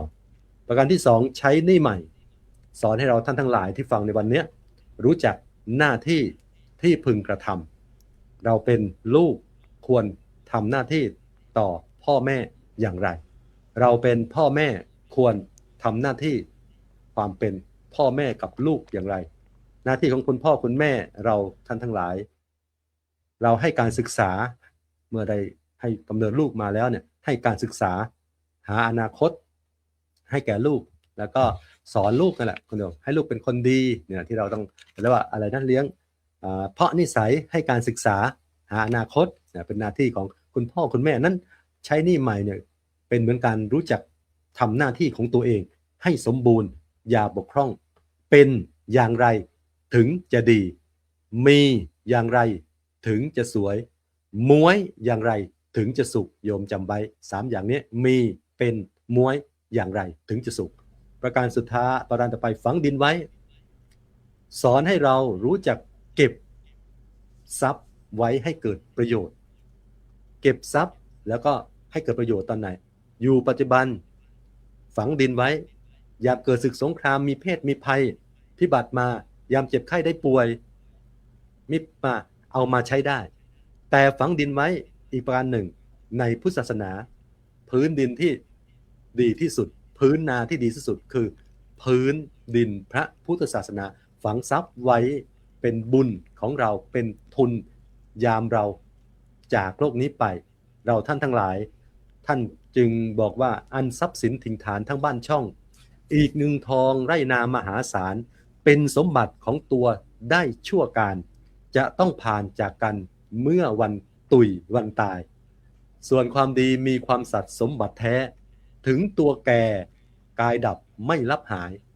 จะสถิตติดแน่นแทนร่างกายถึงตัวตายชื่อยังอยู่เชิดชูเอ่ยคุณโยมยามเราอยู่เราต้องการปัจจัย4ในปัจจุบันยามเราจะละโลกนี้ไปเราต้องการบุญและกุศลของพวกเราสุดท้ายทิ้งลงเหวคุณโยมสอนให้เรารู้จักการใช้จ่ายทรัพย์ในการดำเนินชีวิตของเราอย่างระมัดระวังเหวทิ้งยังไงไม่เต็มสักทีหนึ่งชั้นใดการกินของพวกเราการใช้จ่ายของพวกเราก็ไม่เคยอิ่มฉันนั้นไม่เคยเต็มฉันนั้นแต่ที่สำคัญเราต้องใช้จ่ายอย่างระมัดระวังอย่างมีสติอย่าประมาทอย่าสุรุ่ยสุร่ายอย่าให้เป็นภัยกับตัวของเราเองนั้นค่ำคืนนี้ก็ฝากไว้กับเราท่านทั้งหลายในวันนี้ว่าสิ่งที่สำคัญที่เราพูดกันในวันนี้คือการแบ่งทรัพย์ที่เราได้มาเนี่ยให้เกิดประโยชน์กับตัวของเราอย่างไรนั้นฝากคุณโยมทุกคนทุกท่านที่มาฟังธรรมในวันนี้ให้ได้ค่อยคิดข้อธรรมในการที่ครูบาอาจารย์ได้นำธรรมะทีละอันพละน้อยมาให้พวกเราได้ไปใช้ประยุกต์ใช้ในชีวิตของเราได้อนุโมทนาบุญกับครูบาอาจารย์ทุกรูปที่มาแสดงธรรมให้ญาติโยมฟังและก็อนุโมทนาบุญกับญาติโยมทุกคนทุกท่าน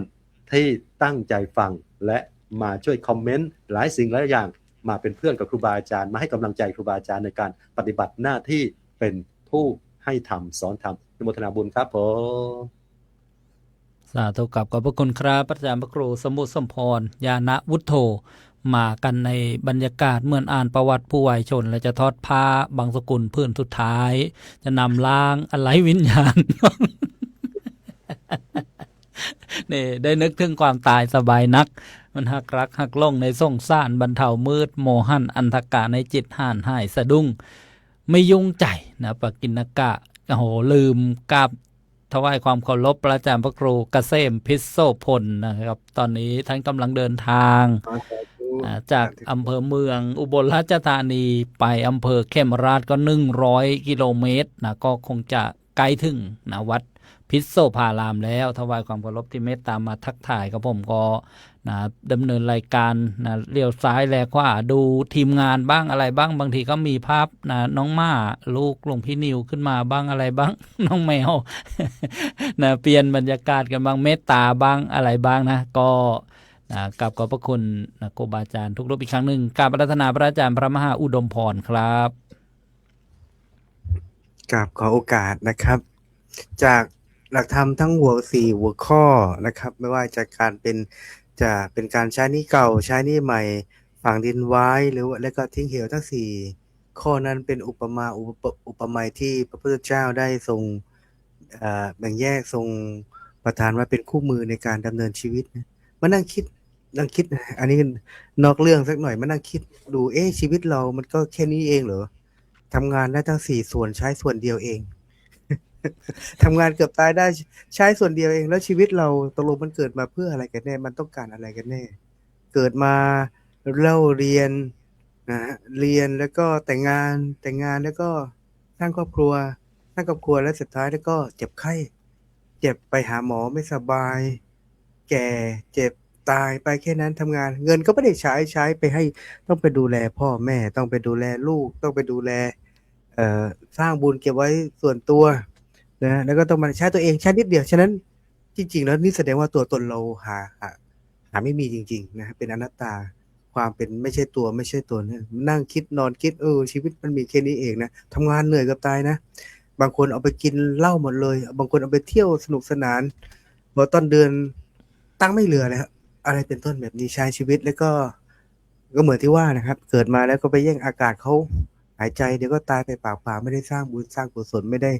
ฝังดินเอาไว้ไม่ได้ใช้ชีวิตให้เป็นร่มโพล่มไทรเป็นร่มไม้นะครับ ใช้ชีวิตใช้หนี้เก่าใช้หนี้ใหม่ฝังดินไว้นะครับ เป็นหลักธรรมที่พระพุทธเจ้านั้นก็เรียกว่าเป็นหลักในการบริหารชีวิตนะครับ เป็นทั้งนี้หลักเนี่ยมันไปครอบคลุมหน้าที่ไม่ว่าจะเป็นความกตัญญูความรับผิดชอบความเสียสละหรือว่าความพอดีในชีวิตนะฮะการใช้หนี้เก่าก็คือการทดแทนพระคุณบิดามารดาซึ่งต้องเป็นหน้าที่ลูก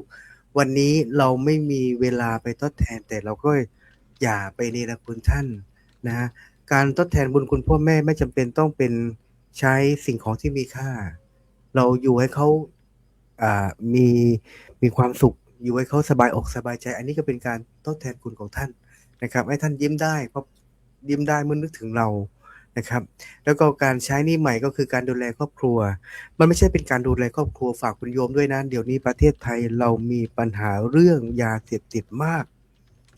ในแต่ละหนแต่ละแห่งนี่โอ้ยมันผิดมันเพี้ยนมันบ้ามันอะไรกันหมดเลย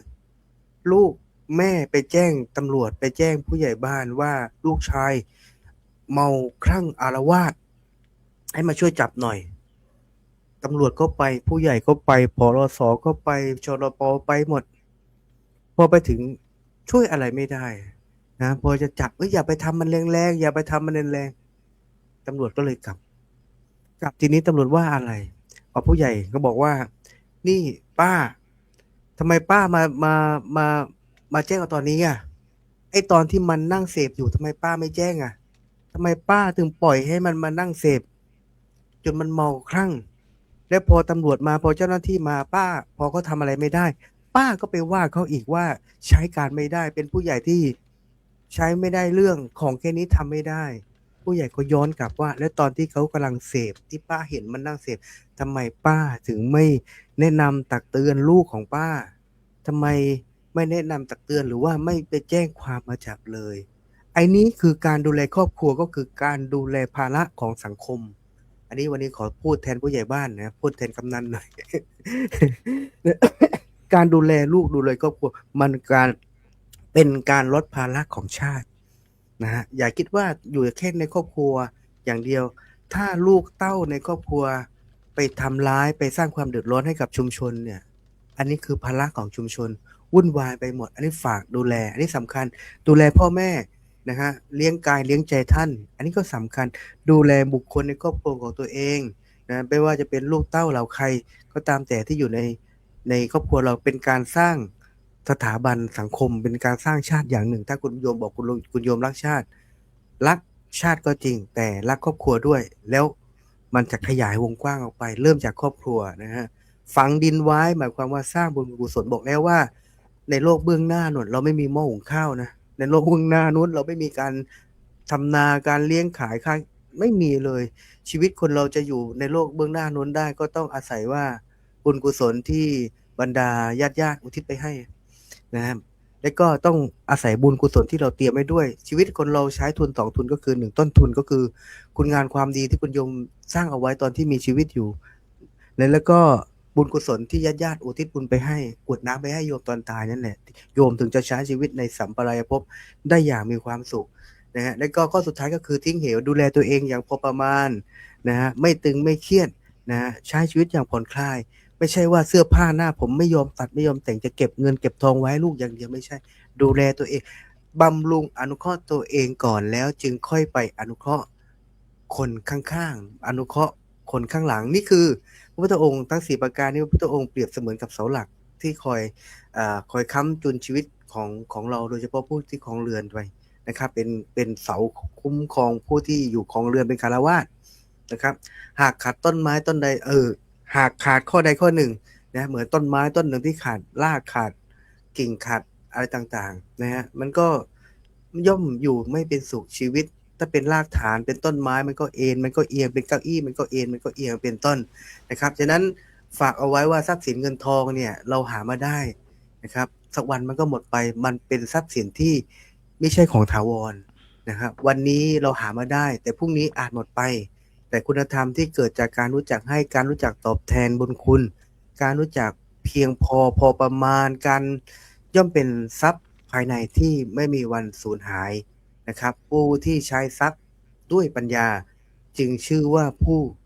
ครอบครองทรัพย์ไม่ใช่ตกเป็นทาสของทรัพย์อย่างแท้จริงครับวันนี้ฝากไว้เพียงเท่านี้ครับสาธุครับ สาธุกับขอบพระคุณครับสุดยอดเลยครับพระอาจารย์พระมหาอุดมพรอุตตมวโรในรอบสรุปนะค่ำคืนวันนี้นะต่อเนื่องกันด้วยหลวงพี่หนิวพระอธิการสุรชาติกับรัตนาครับ กับขอโอกาสครูบาอาจารย์อีกรอบครับ แล้วก็ขอเจริญพรญาติโยมช่วงสุดท้ายของรายการ หลังจากที่เราฟังมาทั้งหมดทั้งมวลก็ชีวิตคนเรามันก็แค่นี้แหละคุณโยมมันมีแค่นี้จริงๆอยู่เกิดมาแล้วหนีเจ็บไม่ได้หนีไข้ไม่พ้นเกิดเป็นคนต้องตายคุณโยมเนี่ยชีวิตคนเรามีแค่นี้แต่ก่อนที่เราจะตายเราควรจะทำชีวิตของเรายังไงให้มันมีคุณค่าแก่ตัวเราเองคุณค่าแก่บุคคลรอบข้างนี่คือสิ่งที่เราจะต้องตระหนัก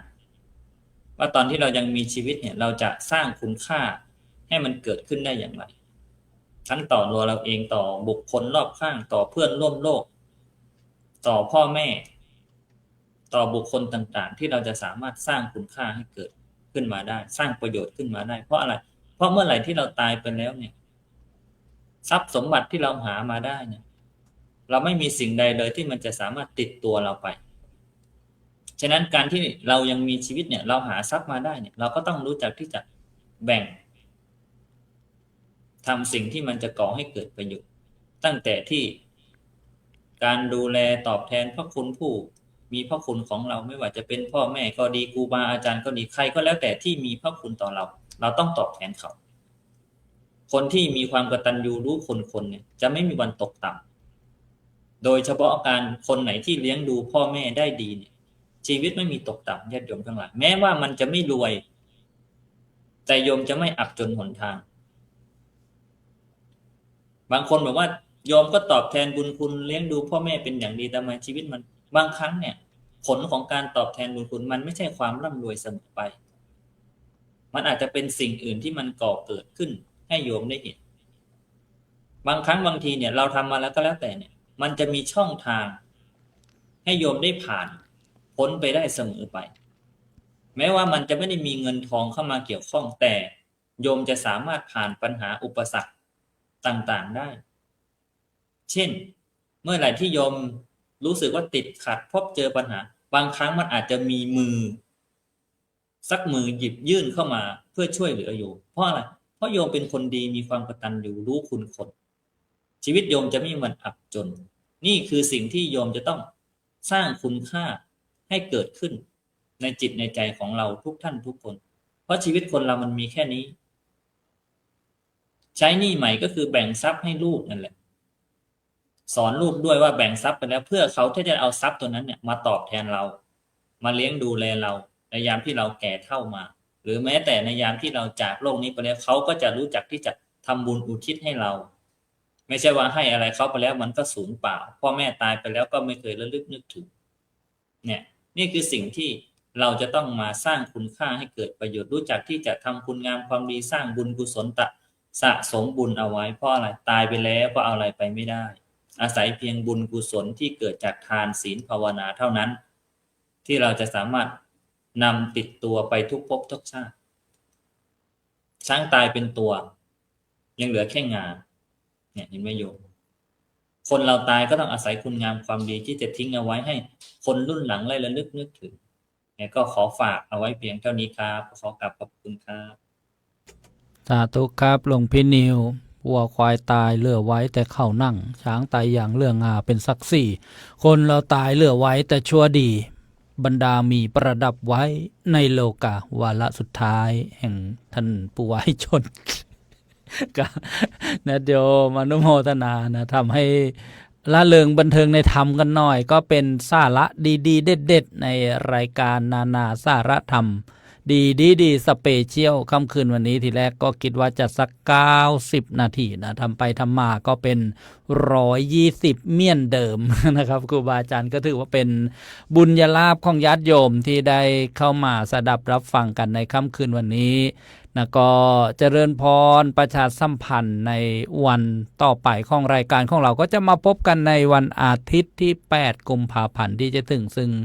เป็นวันเลือกตั้งด้วยแต่ว่าช่วงค่ำๆนะถ้าโยมไม่ได้ไปเชียร์คะแนนอะไรก็นะมาดูที่ช่องนะโซเชียลก็ดีหรือวิทยุกระจายเสียงนะที่ท่านรับฟังอยู่นี้ก็ดีกับหัวข้อรักที่บริสุทธิ์ในพระพุทธศาสนาเป็นอย่างไรนะเพราะว่าไกลเข้าในเทศกาลที่เรารู้กันนะทั้งที่ต่างประเทศก็ถอดออกจากวันสำคัญแล้วนะที่ได้ศึกษามาแต่ว่าก็ยังลงเรืออยู่ในแถบบ้านเราแล้วแต่เราจะใช้ยังไงประยุกต์ยังไงในพระพุทธศาสนาของเรามีไหมนะเรื่องนะที่เป็นเกี่ยวกับคำว่ารักนะรักที่บริสุทธิ์ในพระพุทธศาสนาเป็นอย่างไรก็จะมีครูบาอาจารย์มาร่วมสนทนากันหลายรูปนะหลายท่านเหมือนเดิมนะค่ำคืนวันนี้ก็ต้องกลับขอบบุญขอบคุณครูบาอาจารย์นะทุกรูปกับผมในนามผู้ดำเนินรายการก็กับขอบพระคุณนะแทนพระมหาภูมิธรรมนะผู้ดำริรายการซึ่งท่านอาพาธอยู่หากแม้นว่าได้ผิดพลาดบกพร่องในการดำเนินรายการยอกเย้าไปบ้างอะไรก็ขอขมาอภัยครูบาอาจารย์ทุกรูปนะครับแล้วก็เจริญพรอนุโมทนาบุญญาติโยมธรรมัสสวรรค์ใหม่บุญเกิดจากการฟังธรรมนะทุกท่านเลยที่ได้แสดงความคิดเห็นมาถือว่าเป็นประโยชน์นะไม่ว่าจะเป็นครูพรทิพย์นะโยมคิวโอโยมกบกุลนะโยมเกษินีโยมที่ท่ามมานะเช่นเนี่ยโยมเคิวโอจากฝรั่งเศสโรเกียทรัพย์คืออะไรก็คือทรัพย์ที่ครูบาอาจารย์ได้บอกไปแล้วทรัพย์สินเงินทองนะเรือนชานบ้านช่องวัวควายช้างม้าที่ไม่สามารถจะตามตัวเราไปได้นะถ้าเป็นอริยทรัพย์ล่ะศรัทธานะศีลหิริโอตตัปปะนะแล้วก็พาหุสัจจะนะจาคะปัญญาอะไรเงี้ยตามไปได้นะเรียกว่าอริยทรัพย์นะแล้วก็ท่านที่เขาเรียกอะไรรีเควสนะเรียกร้องมาบอกว่าอยากจะฟังมงคลชีวิต38ประการบ้างเจ้าค่ะเดี๋ยวมีโอกาสนะคณะทีมงานจดไว้นะทีมงานจดไว้โน้ตไว้นะโน้ตไว้ทีมงานรู้แล้วเดี๋ยวจะได้ลำดับหัวข้อเรื่องราวนะในวันเวลาที่เหมาะสมค่ำคืนวันนี้นะก็มาถึงช่วงท้ายที่จะต้องจบรายการนะท่านกล่าวไว้ไม่มีงานเลี้ยงใดไม่มีวันเลิกลานะก็คงจะเป็นจริงดังนั้นนะครูบาอาจารย์ไม่สามารถจะนั่งสนทนากันโต้รุ่งสอดแจ้งไปได้เพราะฉะนั้นก็ถึงเวลาที่จะต้องพักผ่อนกันแล้วนะ กราบอาราธนาพระอาจารย์พระครูสุนทรธรรมนิเทศด็อกเตอร์ได้เมตตาอำนวยชัยให้พรญาติโยมแล้วก็จบรายการค่ำคืนวันนี้ด้วยความเคารพครับครับขอบคุณครูบาอาจารย์ทุกรูปนะครับที่เมตตาต่อญาติโยมนะแล้วก็ญาติโยมทุกท่านที่ติดตามรับฟังก็ขอให้ชีวิตนี้ไม่รวยมากแต่ก็ไม่เจ็บแล้วก็ไม่จนถ้าจะรวยก็ขอให้รวยด้วยบุญทุนทรัพย์มิอาจนับคณามหาศาลรวยความสุขทุกทิพาราตรีการรวยการงานรวยน้ำใจรวยไมตรีรวยกุศลผลบุญหนุนชีวิตเป็นเข็มทิศนำร่อง2 วิถีรวยความเก่งเฮงด้วยรวยความดีใครฟังธรรมคืนนี้ขอให้รวยด้วยกันทุกท่านทุกคนเทินสาธุ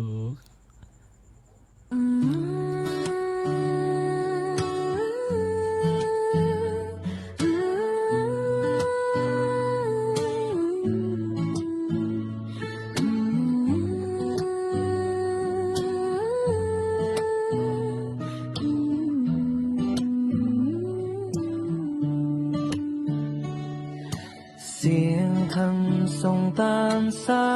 ยลอยกลางนภาเบาสบายเข้าหัวใจเปิดฟังเมื่อไรก็เหมือนได้พักใจนั่งยิ้ม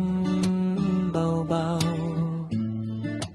ๆรายการนั้นนะสาระธรรมดี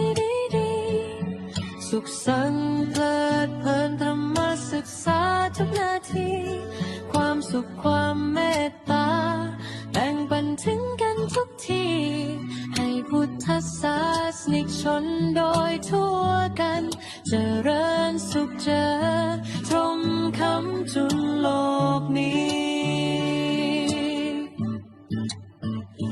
คำสอนเก่าเล่าใหม่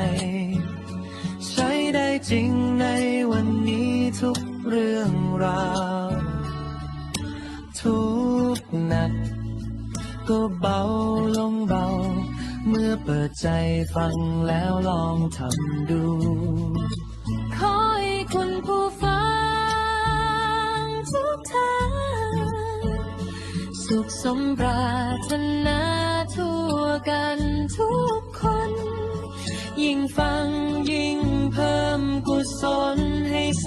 งธรรมส่องใจไปถึงบ้านคุณ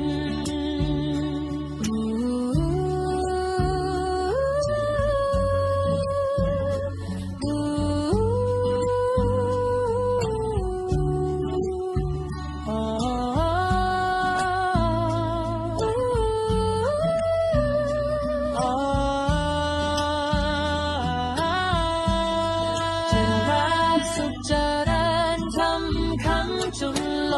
กนี้ขอให้คุณผู้ฟั